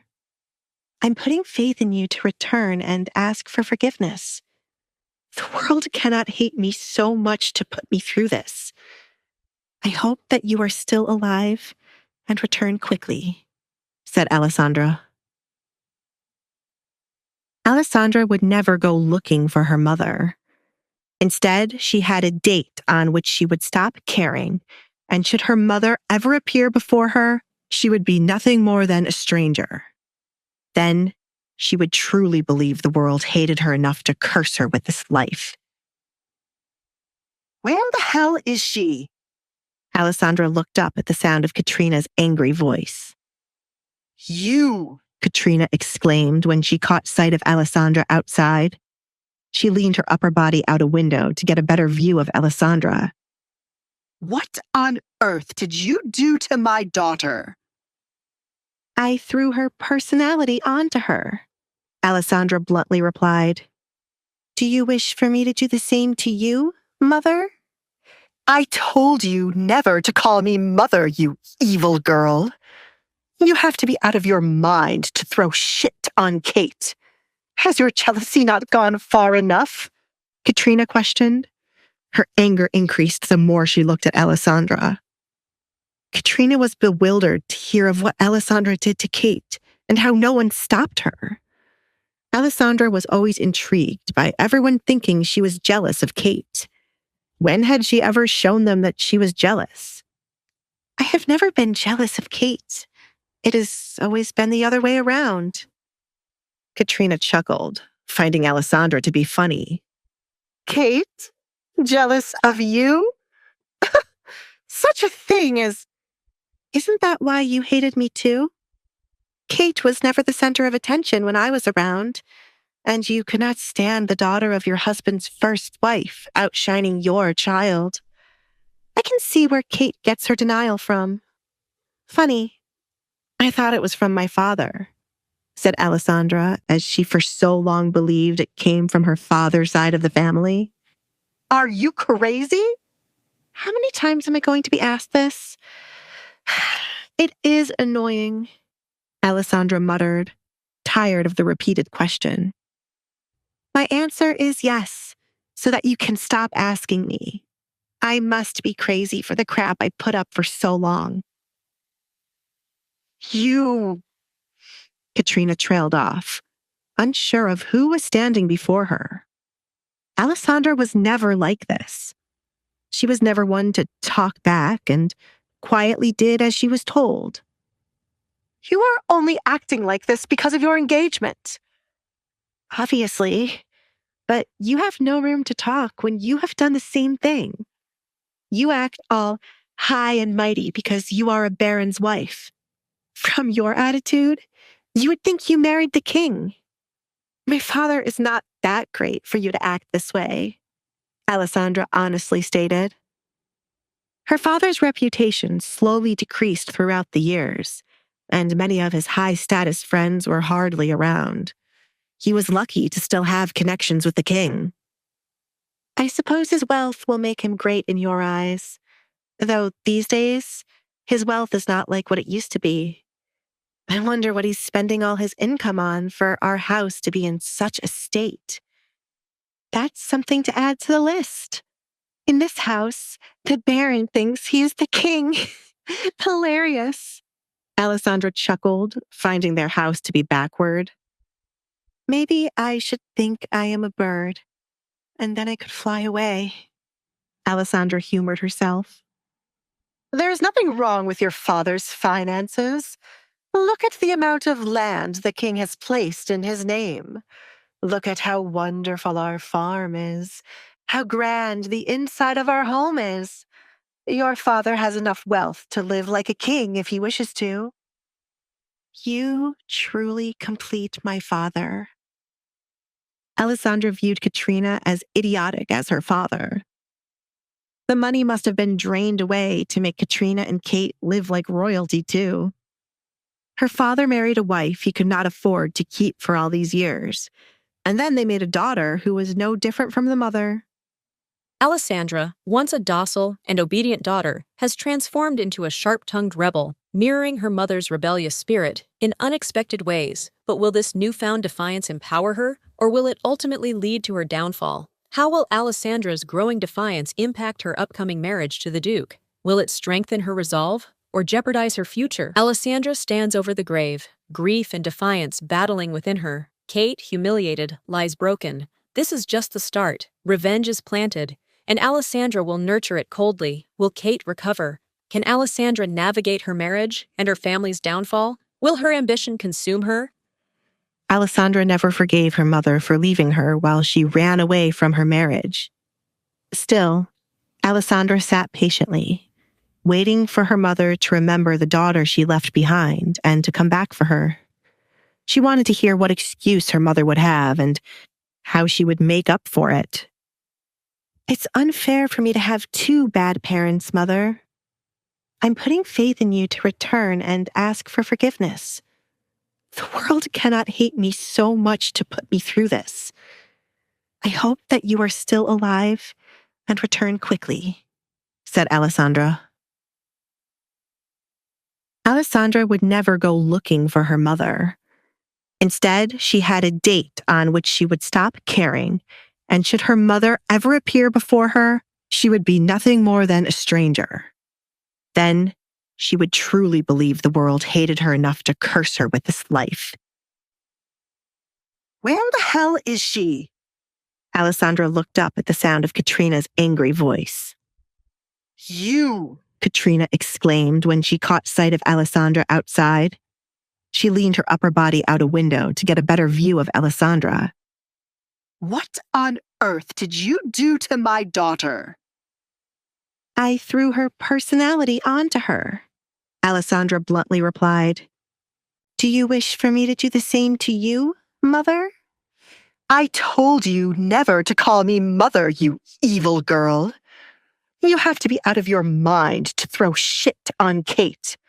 Has your jealousy not gone far enough? Katrina questioned. Her anger increased the more she looked at Alessandra. Katrina was bewildered to hear of what Alessandra did to Kate and how no one stopped her. Alessandra was always intrigued by everyone thinking she was jealous of Kate.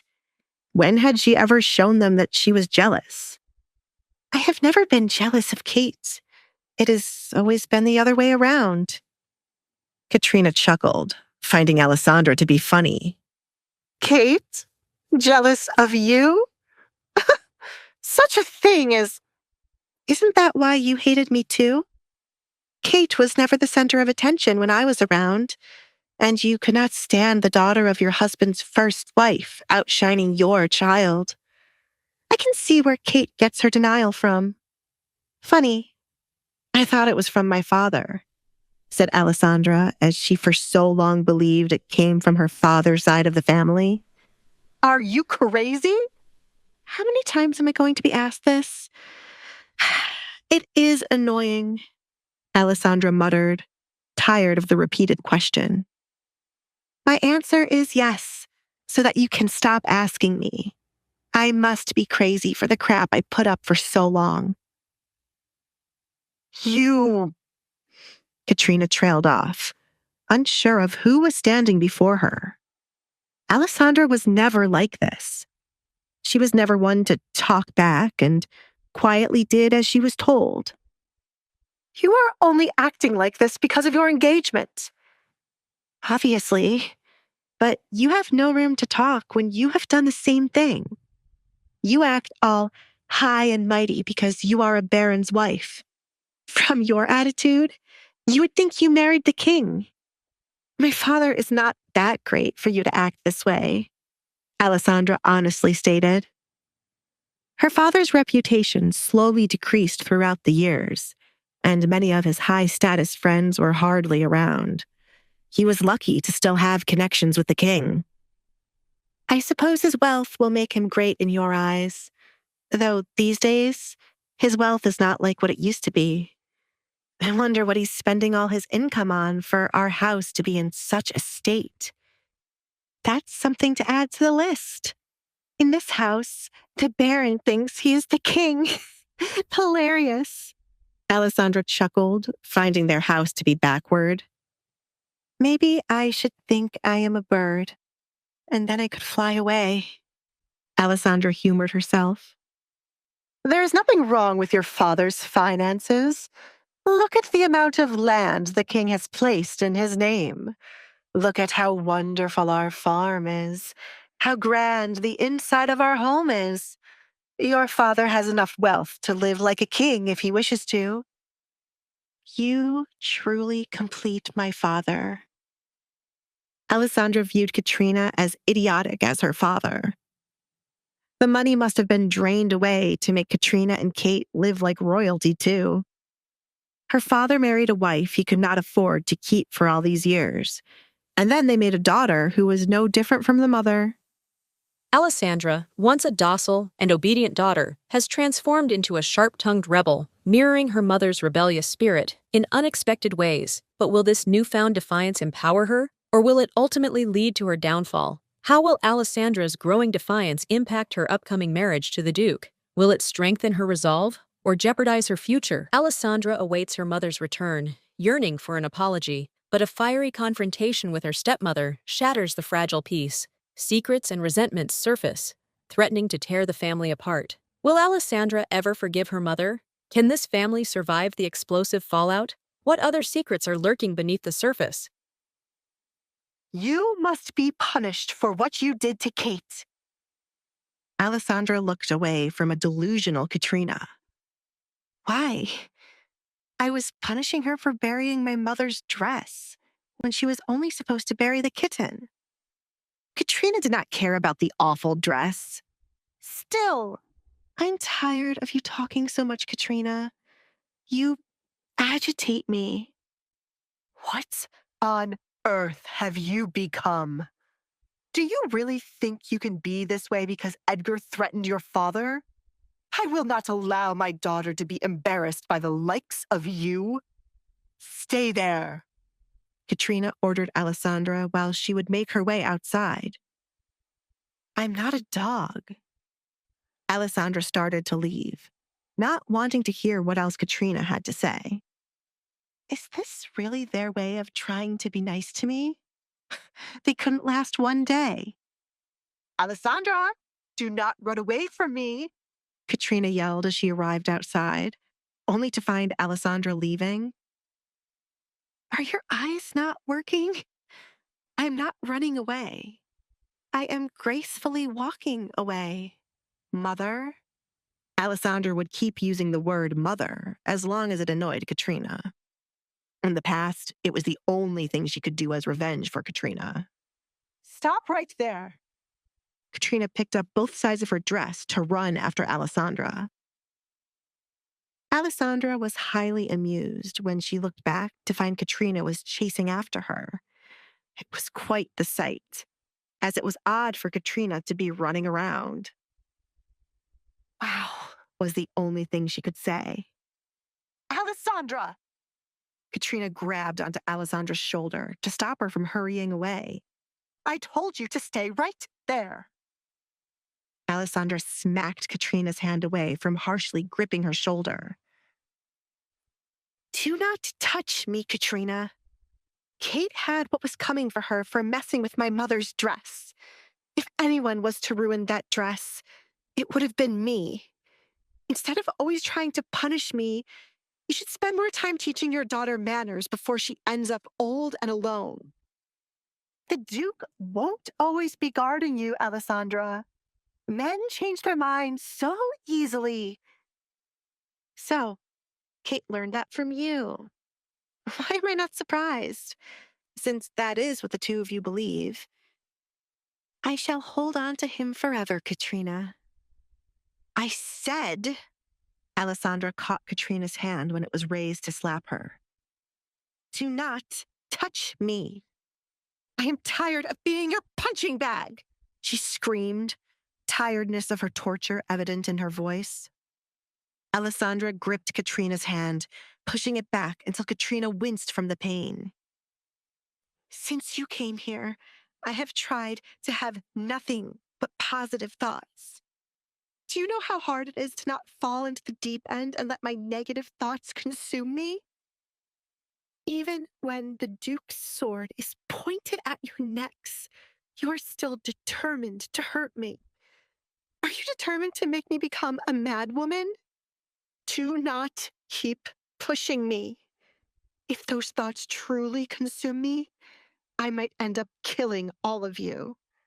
Even now, when the voice in my head is telling me to just end you, I'm trying to hold on. Alessandra was alone for such a long time that she had no one to talk to but herself. The person she created in her head was meant to be a friend to keep her happy. But as Kate and Katrina's torture increased, the voice in her head changed to telling her cruel things. Befriending Mario and the kitten had saved her, but the voice always lingered in her head. There was nothing she could do to escape what she had created, and her newfound anger toward her family was not helping.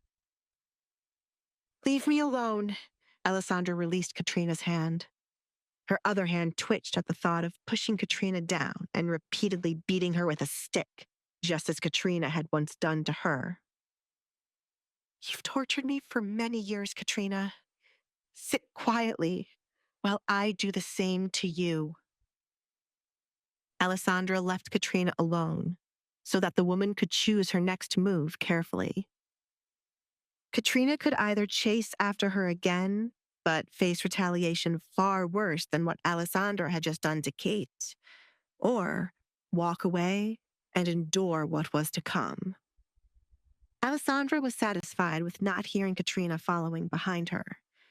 However, she stumbled the moment she entered the house and gripped her head from a pain building up.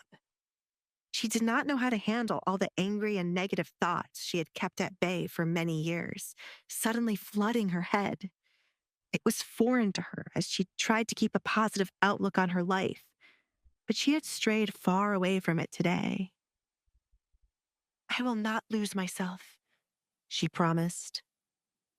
Alessandra is left grappling with the terrifying realization that the darkness she's been suppressing may be consuming her. Will Alessandra succumb to the darkness within her, or will she find a way to regain control? How will Katrina react to Alessandra's defiance? Will she seek revenge?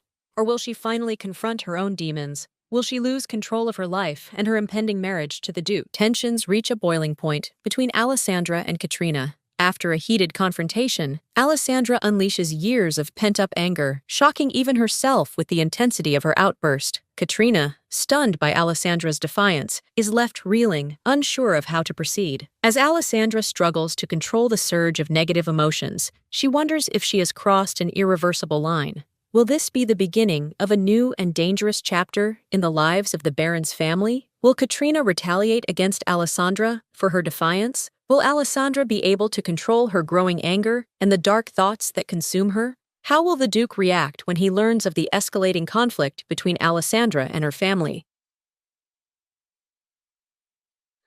Time quickly passed in the Baron's home, much to everyone's delight. For Alessandra, it meant she was closer to leaving her childhood home to live with the Duke. For Kate, it meant she would be going to live with Edgar, a surprise Alessandra was not expecting. Katrina was counting down the hours for when she would be rid of Alessandra, even if it meant she was going to live with Edgar. Desmond, on the other hand, couldn't wait for Kate to seduce Edgar and get married to him instead of Alessandra.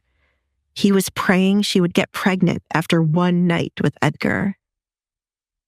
It soon became time for dinner, and with the new changes to the house, Alessandra arrived at the dinner table. She could not remember the last time she came into the dining room to eat dinner with her family. It was always in her room alone, with nothing but the noise from the farm. Alessandra already knew which chair at the table she wanted to sit in as she neared the table. It was the one her mother used to sit in each time they had dinner.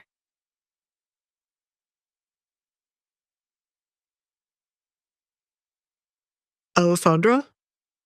The butler, James, stopped in his tracks as he entered the dining room to find Alessandra sitting at the head of the table. In his absence, he learned that Alessandra had been proposed to by the Duke, and now she was able to roam around the home as she pleased. Even though Alessandra was engaged to the Duke, James knew Katrina wouldn't be happy to see Alessandra sitting there, so he proceeded to make her move. My lady, it would be best for you to sit elsewhere. Perhaps here. He approached the table to pull out another chair. Alessandra looked up at the butler and the seat he was holding out for her. I prefer the one I am in. Why do you think I sat here? But I am not moving. Alessandra stood firm on where she wanted to sit. You should finish setting the table before the others arrive, rather than wasting my time. James was at a loss for words, with Alessandra not moving. It was already odd enough for her to be seated at the table, but now the way she acted was different. Katrina will not allow you to sit there. He switched his tone to something more gentle. He was merely looking out for Alessandra. I have a feeling she won't mind. Can I get a glass of water when you go back to the kitchen? The pitchers here are empty. Alessandra was parched after spending the remainder of the day cleaning out her bedroom to get rid of the stench from the dead kitten and starting to pack up her belongings. Due to her not owning many things, by tomorrow morning she would be finished with her packing. James placed down the last utensils on the table and straightened them out. He made sure each time the family gathered to eat, the table would be pure perfection. I will bring a pitcher for you, Alessandra. He bowed, then left. Alessandra tapped her finger on the table to pass the time. Sitting at the table did not feel as good as it once did. Then she started to wonder, was sitting at the table ever a good experience?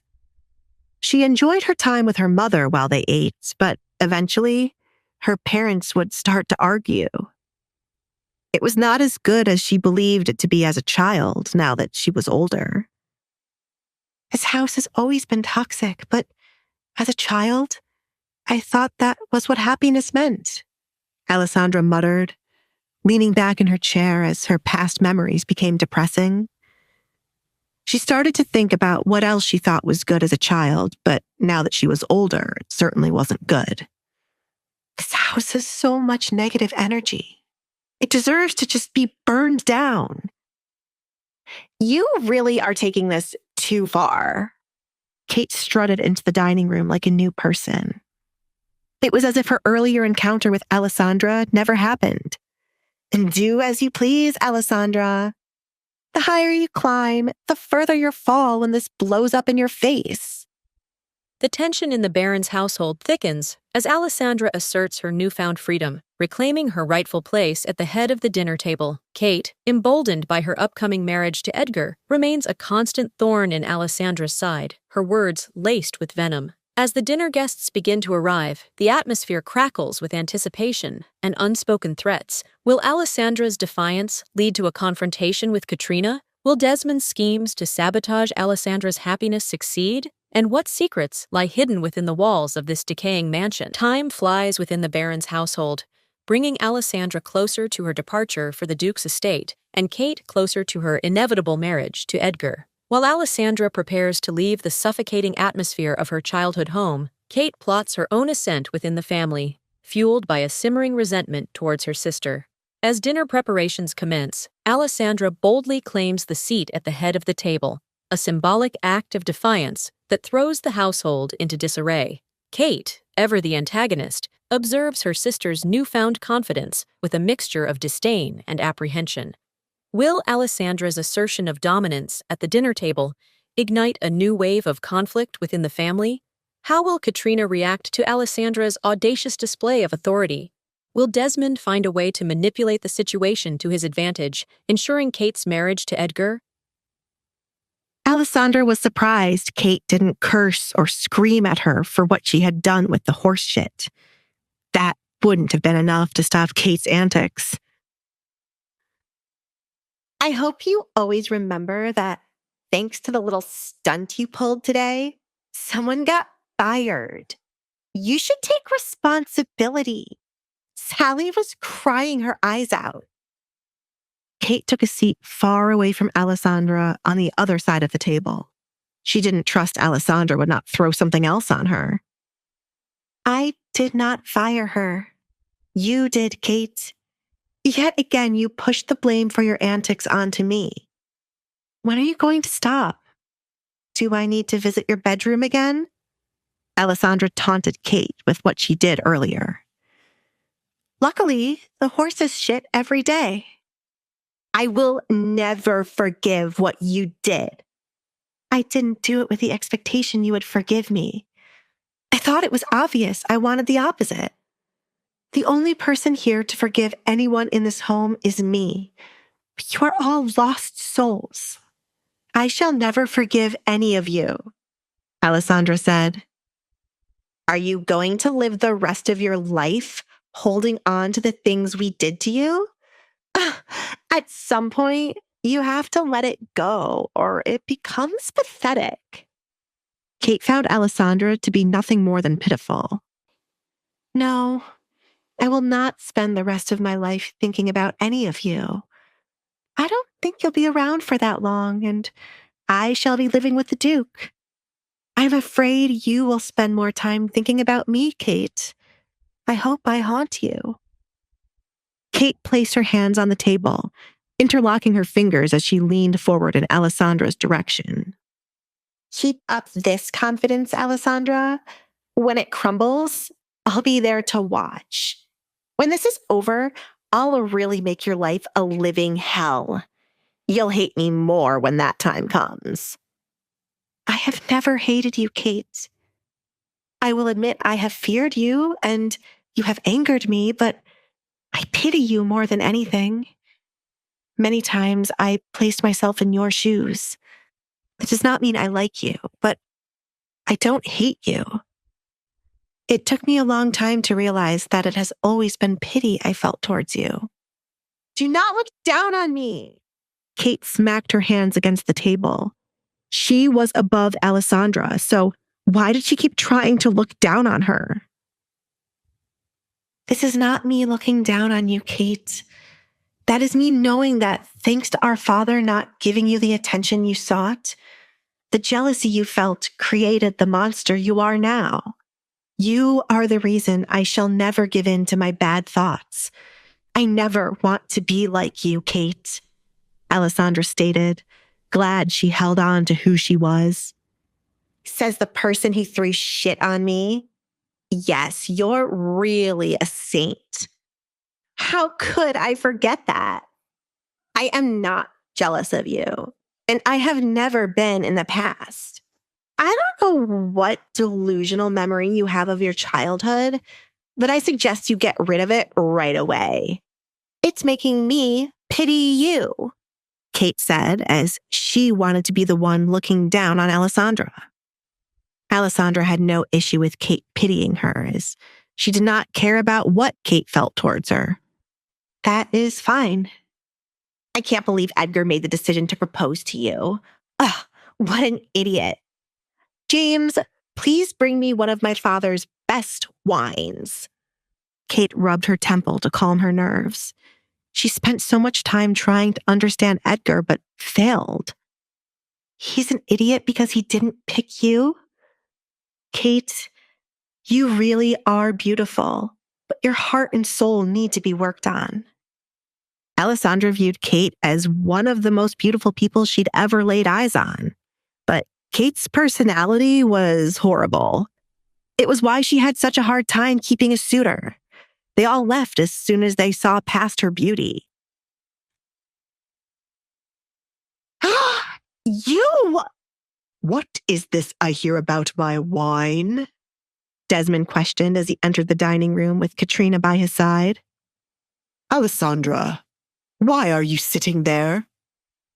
In Desmond's eyes, Alessandra had positioned herself at the table as if she were the lady of the house. Desmond's arrival, like a thunderclap, shattered the fragile truce. Alessandra, defiant yet vulnerable, held her ground. Kate, seething with a mixture of rage and humiliation, remained locked in a silent duel with her sister. As Desmond's gaze swept across the scene, a flicker of unease crossed his face. Katrina, ever the observant one, seemed to hold her breath, sensing the storm brewing.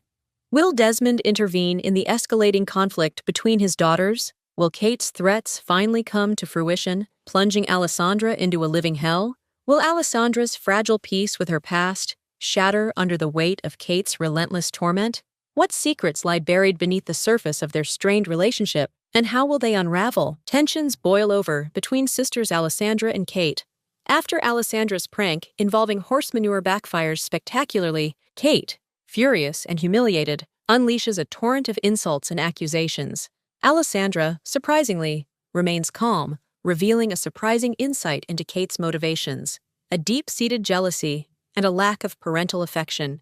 Just as the confrontation reaches a fever pitch, their father, Desmond, enters the room with Katrina, leaving Alessandra's fate hanging in the balance. How will Desmond react to the explosive scene between his daughters?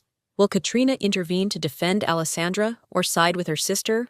Will Alessandra's pity for Kate ever evolve into something more?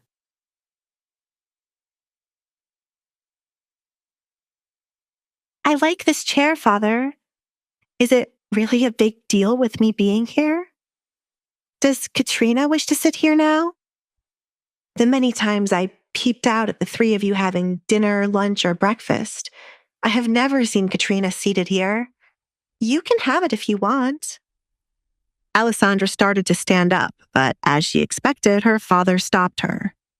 If there was anyone she had complete control over, it was her father. Sit, sit. It is only a chair, right, darling? Desmond looked at Katrina for her to confirm it. A chair shouldn't be a big deal in a situation like this. One more day, he whispered. It is not a big deal. You can remain there, Alessandra. It pained Katrina for these words to leave her mouth. But after Desmond ignored what she told him about Kate and Alessandra, she felt useless. Her husband did not care how much their daughter was embarrassed and only saw the money he could get from Edgar in the future. Katrina was on the fence about Kate sleeping with Edgar to guarantee she would wed him, but now she was fully on board. Kate was right to steal whatever happiness Alessandra thought she owned. Katrina truly believed Alessandra was a psycho after their conversation today. and planned to send her off to a place with others like her. Marrying Alessandra off to her husband's friend would only embarrass them, as the girl lost her mind. Kate gripped her dress, angered by her mother allowing Alessandra to do as she pleased. Kate had no manners when it came to respecting her elders. She was also annoyed her father had not paid any visit to her after learning what Alessandra had done. Your water? James returned to the table, placing the pitcher of water Alessandra requested right in front of her. He was surprised to witness nothing had been done for where she sat. "Where is the wine, James? It is not right for you to only serve one person." Kate glared at the butler. "I ordered you to bring me wine, but you brought her water? Alessandra, you have become the lady of this house. Congratulations." Alessandra ignored Kate, picking up the pitcher to pour herself a glass of water. Kate would be a perfect fit for working in the court, as she enjoyed talking about a lot of nonsense. Kate! Desmond shushed her as he sat down at the other end of the table with Kate to his left and Katrina to his right. Unlike what he said earlier, it was not just a chair. He was meant to sit at the head of the table. "What? Alessandra does not care about what I said. What did I even say wrong? Look at her. She looks more like the lady of the house than my mother.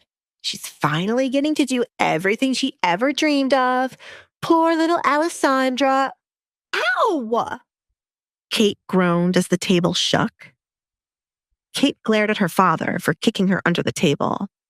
Why was he still holding on to the ridiculous idea of being nice to Alessandra? "Alessandra, how was your day?" Desmond asked in an attempt to change the topic. "You shouldn't have stopped her," Alessandra sighed as she placed her almost empty glass of water to the side. "I am not going to be comfortable with Kate pretending to be nice when I know what she's really like. I am also not comfortable with you suddenly caring about my day, Father. I would prefer if everyone just shut up." For once in my life, I agree with her. I can't pretend to be nice to her even if someone were to pay me. We should just continue as we have always been. Or you should be the only one nice to her, Father. If anything, it's your love she wants the most. She grew up with parents who didn't love her," said Kate. The dinner descends into a chaotic spectacle, with Alessandra's blunt honesty and Kate's venomous sarcasm clashing against Desmond's desperate attempts to maintain a semblance of civility. Katrina, trapped between her husband's ambition and her daughter's escalating animosity, remains frozen, a silent observer in the brewing storm. Will Desmond finally assert his authority and restore order to the dinner table, or will he continue to be swayed by Alessandra's enigmatic presence? Will Alessandra's disdain for Kate and her parents ultimately drive a permanent wedge between them, or will she find a way to bridge the chasm of resentment? Tension simmers at the dinner table as Alessandra, the unexpected guest, asserts herself. Despite her father's attempts to maintain a semblance of peace, Alessandra's bluntness and Kate's simmering resentment create a volatile atmosphere. Alessandra challenges the established order, refusing to be treated as an outsider and openly expressing her disdain for Kate's perceived insincerity. Kate, in turn, lashes out, fueled by resentment and a desire to reclaim her perceived rightful place within the family. Will Desmond finally assert his authority and restore order to the dinner table, or will he continue to be swayed by Alessandra's presence? How will Alessandra's growing influence within the household impact her relationship with her father and her sister? Will Kate's resentment towards Alessandra escalate further, potentially leading to a more dramatic confrontation? Alessandra's life was just a big puddle of sadness. This was what she claimed someone was jealous of? Kate covered her mouth with her hand as she snickered to avoid being kicked by her father again. "I have never hated Alessandra. How could a father hate his child? You know that I love you, right, Alessandra?" Desmond smiled, truly believing his words. If he did not love her, why else would she still be living with him when girls her age had already married and started their own families? I know you love me, Alessandra replied, watching as her father's smile widened. From what I viewed love to be as a child, you do love me. From the way you ignore me, look at me with disgust whenever I show myself to your guests by accident, how you allow others to treat me, how you think the Duke could not have fallen in love with me, that is your love. It is how you were with my mother. I can only compare it to a mother's love, but it's not like that was much better. Mother ran away, leaving me here with you. I think I've only experienced the bad kinds of love, but it is still love, right? Ugh. Desmond didn't know how to respond to Alessandra's confession. He was certain he had treated her right by keeping her with him after all these years. Any other person would have gotten rid of her. I have kept you sheltered here for many years. That is your duty as a father. You are meant to protect your child. Father, after the incident, you were the first one to look at me with disgust. It was you who wanted to hide me away and fed into the rumors of me being cursed, even though you knew the truth. I am sheltered here not to be protected, but for your friends to not see me, Alessandra replied. Keeping her here was not a grand favor when she wanted nothing more than to run away and live somewhere else. Did he really think she liked being here to be tortured by his wife and daughter? If only he had stopped the rumors in the early, or at least stopped what happened to her face, then she would have long left this home and probably be married to someone by now. Katrina couldn't take any more of Alessandra crying and complaining about her life. You are well above the age to get married. The moment you turned a woman, your father could have kicked you out, but he allowed you to stay here. His duty as a father ended when you became a woman, but you have never been grateful. Allow me to stay here? Is it not the inheritance you would have to give me should I leave that is keeping me here, father? Give it to me and I shall leave right now. Alessandra held out her hand for what belonged to her. When you quietly roamed the house, trying to avoid being seen, you would hear many things. Alessandra, that's not something I can just hand over to you. Desmond didn't like where the conversation took a turn to. He did not have Alessandra's inheritance anymore. Desmond was certain she would never leave their home. Therefore, he'd used the money as an investment for a business that failed. She wouldn't have needed the inheritance in the marriage deal he set up with a friend. Why not? Katrina and Kate are tired of me. If you give me the money, it is more than enough for me to leave this place and never return. I might even leave town and not marry the Duke. Alessandra continued to push for it. Kate's eyes lit up upon hearing this. Give her the money, father. Make her leave. It's not possible that you do not have it, right, father? If I bring this information to the court, you could be investigated, as you are not meant to touch my inheritance. This is why he has never gotten rid of me. Alessandra side-eyed Katrina. This was the reason Alessandra had never asked her father to let her leave. When she overheard him speaking about her inheritance being drained, Alessandra knew she couldn't just leave her family. In the end, she decided to look for a man desperate enough to marry her. I will gather the money owed to you, Alessandra. Do not mention it to anyone, especially Edgar. Desmond knew he would be screwed if Edgar found out about what he did. Edgar's father was one of the men who fought for children's inheritance to be protected until they either married or decided to leave their families. A large scandal in the town was what prompted this law. Alessandra's inheritance would have been her dowry for her marriage, but with her reputation, Desmond didn't think she needed it. You didn't think anyone would ever want to marry me? Alessandra didn't have to read his mind to know that was what he was thinking. I will keep my mouth shut.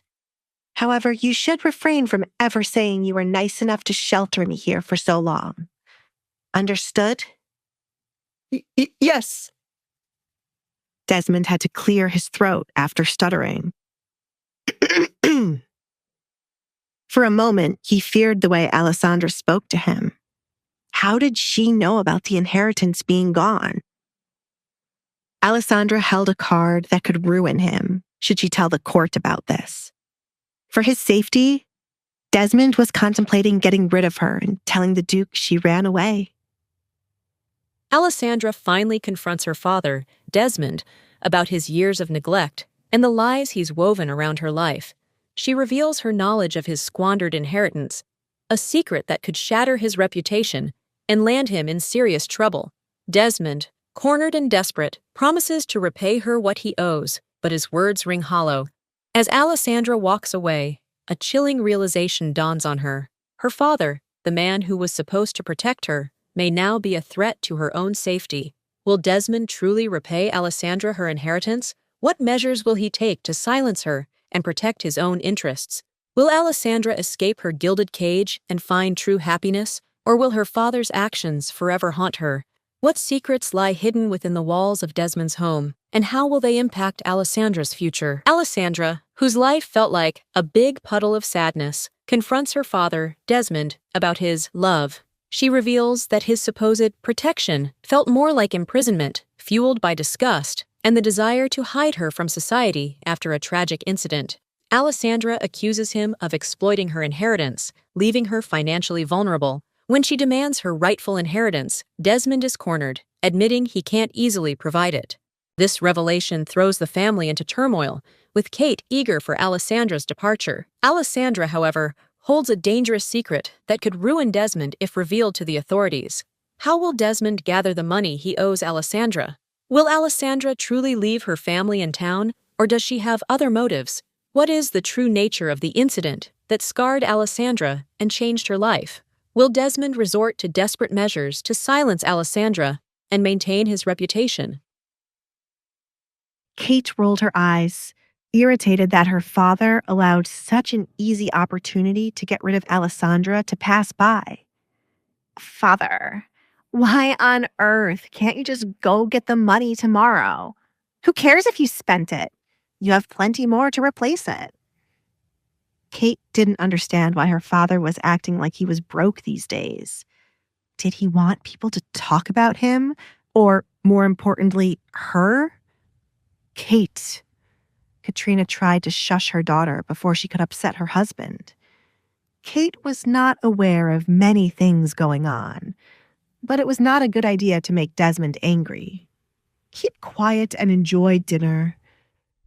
Do not forget, you have a lot to plan for what your father has prepared.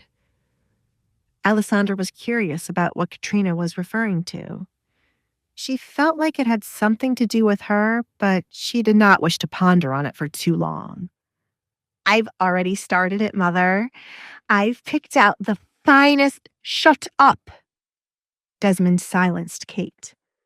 If she continued to speak, Kate would no doubt spoil he was making her live with Edgar alongside Alessandra.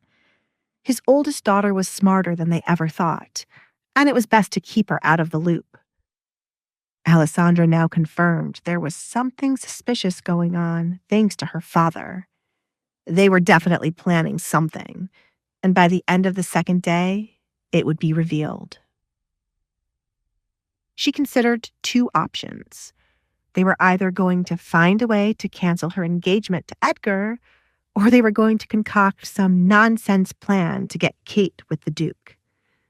Alessandra didn't bother to tell the obvious fate of their plan failing. It was better to watch them sink themselves. She was relieved to see the butler returning with dinner, and Mario was right behind him with 2 plates in his hand. She could only imagine how furious Mario was for being a server. "Dinner is served," James announced. He carefully watched as the dishes were placed in front of the family one by one. He meant to speak with the Baron about the need for more workers. The workers were behind on the daily chores because there weren't that many of them for the number of jobs needing to be done. He had been informed of another maid fired for a ridiculous reason. If they kept this up, no one would want to come work for the family. The maid Kate fired was still here, and James was determined to keep her. He could not take on any more responsibility than he had now. "Baron, I would like to have a word." "What is it?" Desmond cut into his meat, refusing to look at James. "Talk quickly, James. You know how I dislike servants talking to me at the table. Have you forgotten your place?" James was offended by the way he was spoken to, but brushed it off. As a butler and a man of low status, he was used to this treatment. "A maid was fired today by the young lady Kate. There is a lot of work to be done around the house, and until a replacement has been hired—" "You fired someone, Kate?" Desmond ignored the rest of what James had to say. He did not give Kate permission to be firing anyone as she pleased. "Have you lost your mind?" There goes their favorite phrase, Alessandra thought as she quietly ate her food. She was disappointed there was nothing special about eating at the table. Her bedroom would be much better than this. "The fool just stood there while Alessandra threw shit on me. What's the point in having a personal maid who does not aid me? I told you and my mother that she was not right for the job. Thank goodness I fired her before she embarrassed me in front of my friends." Kate was angered just from imagining how Sally stood by the door. The dinner descended into a chaotic argument, Kate's shrill voice clashing with her father's booming baritone. Alessandra, meanwhile, sat back, a silent observer in this tempestuous family drama. What were the true reasons behind Desmond's financial woes, and what sinister plan was brewing, involving Kate, Edgar, and the Duke? What is the something that Desmond has prepared for Kate? Will Alessandra be able to thwart her parents' plans, or will she be swept up in the chaos? What secrets lie beneath the surface of this dysfunctional family? Dinner at the Baron's estate is tense. Kate, frustrated by her father's financial woes, clashes with him, while Alessandra remains observant. A suspicious undercurrent simmers beneath the surface as the family discusses an unknown plan involving Kate and possibly Alessandra's engagement. Alessandra suspects a scheme is afoot and resolves to watch their attempts to manipulate events unfold. What is the plan that Desmond has prepared for Kate? Why is Desmond so desperate to keep Kate in the dark? What will Alessandra do to thwart the Baron's plans? Will Kate discover the truth about her father's financial situation? What will happen to the maid fired by Kate? Desmond pinched the bridge of his nose. He wondered when he went wrong with Kate. "Kate. She is the daughter of a fallen household. She is the perfect person to be your personal maid, as she has had enough education before her family was doomed." Desmond intentionally left it being cheaper to hire Sally than others. The girl was desperate to provide for her family, which was used to riches. Kate wasn't aware of Sally's background. Even better, I don't know how she could show her face after her family has lost their wealth. She should have learned from Alessandra and hid her face. "I don't want someone who fell from grace beside me," she chuckled. "I wasn't aware that was the type of background the girl had," Katrina said to Desmond. She agreed with Kate now that she knew this. "How many things does he hide from me?" she wondered. Desmond's usefulness was running out the more secrets he kept from Katrina. The love she forced herself to have for him was slowly disappearing now that his wealth wasn't that grand. There was no reason for her to continue having a husband. "The girl stays. James, inform her of it right away," Desmond told the butler. He was not going to allow Katrina nor Kate to change his mind. This was practically Kate's 100th personal maid, and he was not going to let this one slip by. "Father!" Kate whined. She looked to her mother for help, but her mother shook her head. Very well. I shall make her quit. Kate had many ways of getting rid of someone she did not like. If Sally wanted to stay, she would have to endure what Kate sent her way. I'll take her. All three heads turned to Alessandra, now remembering there was a fourth person at the table. Alessandra was in need of a maid, someone to report to her what was being said by the workers and family members when she was not around. I am in need of a personal maid. I shouldn't wait for Edgar to provide me with one. Not my maid, Kate disagreed as if she had not been the one to fire Sally in the first place. You are in need of a maid. Desmond now realized this fact. Father! Kate could not believe her ears. A moment ago, he was forcing her to keep the maid, and now he was handing her off to Alessandra. I want her. You cannot give Alessandra what is mine. Can I have the girl or not?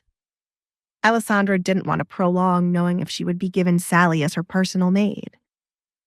As a lesson for Kate, Desmond decided to go against what she wanted. James, tell the girl she is now Alessandra's maid. Yes, sir. James bowed, then went off to find the girl crying her eyes out over the loss of her jaw. Kate pushed her chair back, creating a skin-crawling sound at the wood chair screeching against the floor. I have nothing to say to you. Kate walked away from the table, preferring to be alone before she said something to her father she would regret. Katrina, teach that girl some manners, said Desmond. Katrina gripped her fork as she heard the faint sound of Alessandra laughing. Not too long ago, Alessandra told her to teach Kate manners. For her husband to do the same was embarrassing. Katrina refused to say anything to fuel Alessandra's growing ego. Baron, a message has arrived for you. James hurried back to the table. The Baron had warned him many times to alert him right away when this person tried contacting him. No more interruptions, James, Desmond said as he took an envelope from James. His eyes went wide, and his skin turned pale once he saw the name written across the back of the envelope. The message came from none other than William Lancaster, the man who wanted Alessandra. The Baron's face, once flushed with anger, now paled. The letter, bearing the ominous seal of William Lancaster, sent a tremor through him. What could Lancaster possibly want? Was it a threat? A demand? The Baron, a man of power and influence, felt a chill creep down his spine. He clutched the letter, its contents a mystery, a ticking time bomb threatening to shatter the fragile peace within his household. What is Lancaster's message? How will the Baron react to Lancaster's demands? Will this disrupt the fragile power dynamics within the household? Will Alessandra finally get her revenge on the Baron and Kate? And what will become of Sally, caught in the crossfire of this escalating conflict? Desmond, seeking a cheap and desperate maid for his spoiled daughter Kate, hired Sally, a girl from a fallen household. Kate, unaware of Sally's background, immediately disliked her. However, Desmond insisted on keeping Sally, much to Kate's chagrin. Unexpectedly, Alessandra requested Sally as her own maid. Desmond, in a surprising turn of events, granted Alessandra's request, infuriating Kate. As Kate stormed off in anger, a message arrived for Desmond, bearing the name of William Lancaster, the man who desires Alessandra. Desmond's face paled as he read the message, leaving everyone wondering about the contents and its implications. What is William Lancaster's message to Desmond? How will Alessandra react to becoming Sally's mistress? Will Kate find a way to sabotage Sally, even if she's no longer her maid? How will Desmond's secret dealings with William Lancaster affect his marriage and his family? James, prepare the carriage for my departure. Desmond quickly shoved the note back into the envelope after he read the contents. William was summoning him to talk about Alessandra once again. Carriage? Who is the letter from? Why are you going to someone at a time when you are meant to be eating dinner? Desmond! Katrina's words fell on deaf ears as Desmond stood up to lead. This is more important than dinner. Take care of the house while I'm away. Desmond left the table in a hurry to get to William. Katrina sighed, looking at the food Desmond barely touched on his plate. Kate had left the table, and now her husband, too. She enjoyed having dinner with the two of them, but now it was returned. Katrina glared at the person responsible for dinner being ruined. It is my fault, Alessandra said before Katrina could blame her for the table being so vacant. I can control Kate's feelings to make her leave, and I live a double life as the person who sent my father the letter. I do not need your sarcasm, Katrina spat. Alessandra played with a potato on her plate and said, Your eyes looked to me as the reason dinner was ruined. I thought it was only fitting I tried to make up the most stupid way I could be the one to ruin dinner. This family truly needs to learn to take accountability for their actions. Ha! Katrina scoffed. Never would she have ever imagined getting lessons from Alessandra. Then why are you pushing what happened to your face onto someone else? I never said I wasn't responsible. However, your daughter has a share of the responsibility when it comes to my face, and I will not let her forget it. I hate to ruin dinner further, but I do not wish to waste my time sitting here with you. Good night, Mother. I am not your mother, Katrina gritted her teeth. With Alessandra leaving, she was the only one left at the dinner table. Instead of leaving, Katrina took her knife and fork to start eating. I worked so hard to get a baron's attention for this kind of life. Who should I make my next move on? Katrina started to plot her next move. Meanwhile, Desmond bit his nails as his nerves increased the further he got from the house. He had no idea why William was requesting his presence so late in the night to speak about his daughter. News of Alessandra's engagement was not known to the town, therefore William could not know about it. Why did I borrow money from William? If I ever find the man who scammed me, I swear I'll kill him on the spot. How dare anyone try to scam me? Desmond was angered by the memory of a man who promised to triple his wealth if he invested a large sum of money into a couple of businesses. The man was nowhere to be found once he received the money, and no matter who Desmond asked about him, each person claimed to not know anyone with the name or description. The man was right not to show his face in the town, or he would be killed for what he had done. Why has the carriage stopped? Desmond asked when the carriage suddenly came to a halt. Looking out the window, he knew he was not at William's house as yet. Baron! A voice called, sending shivers down Desmond's body. Why is he here? Desmond muttered. William has sent me to escort you in one of his carriages. You should feel honored, you sly dog. The right door opened to reveal one of William's henchmen. There is nothing wrong with my carriage, Rowan. Desmond glared at the man. Rowan was one of William's most trusted servants. He was always set to kill anyone William no longer wanted alive, as they were either his enemy or no longer useful.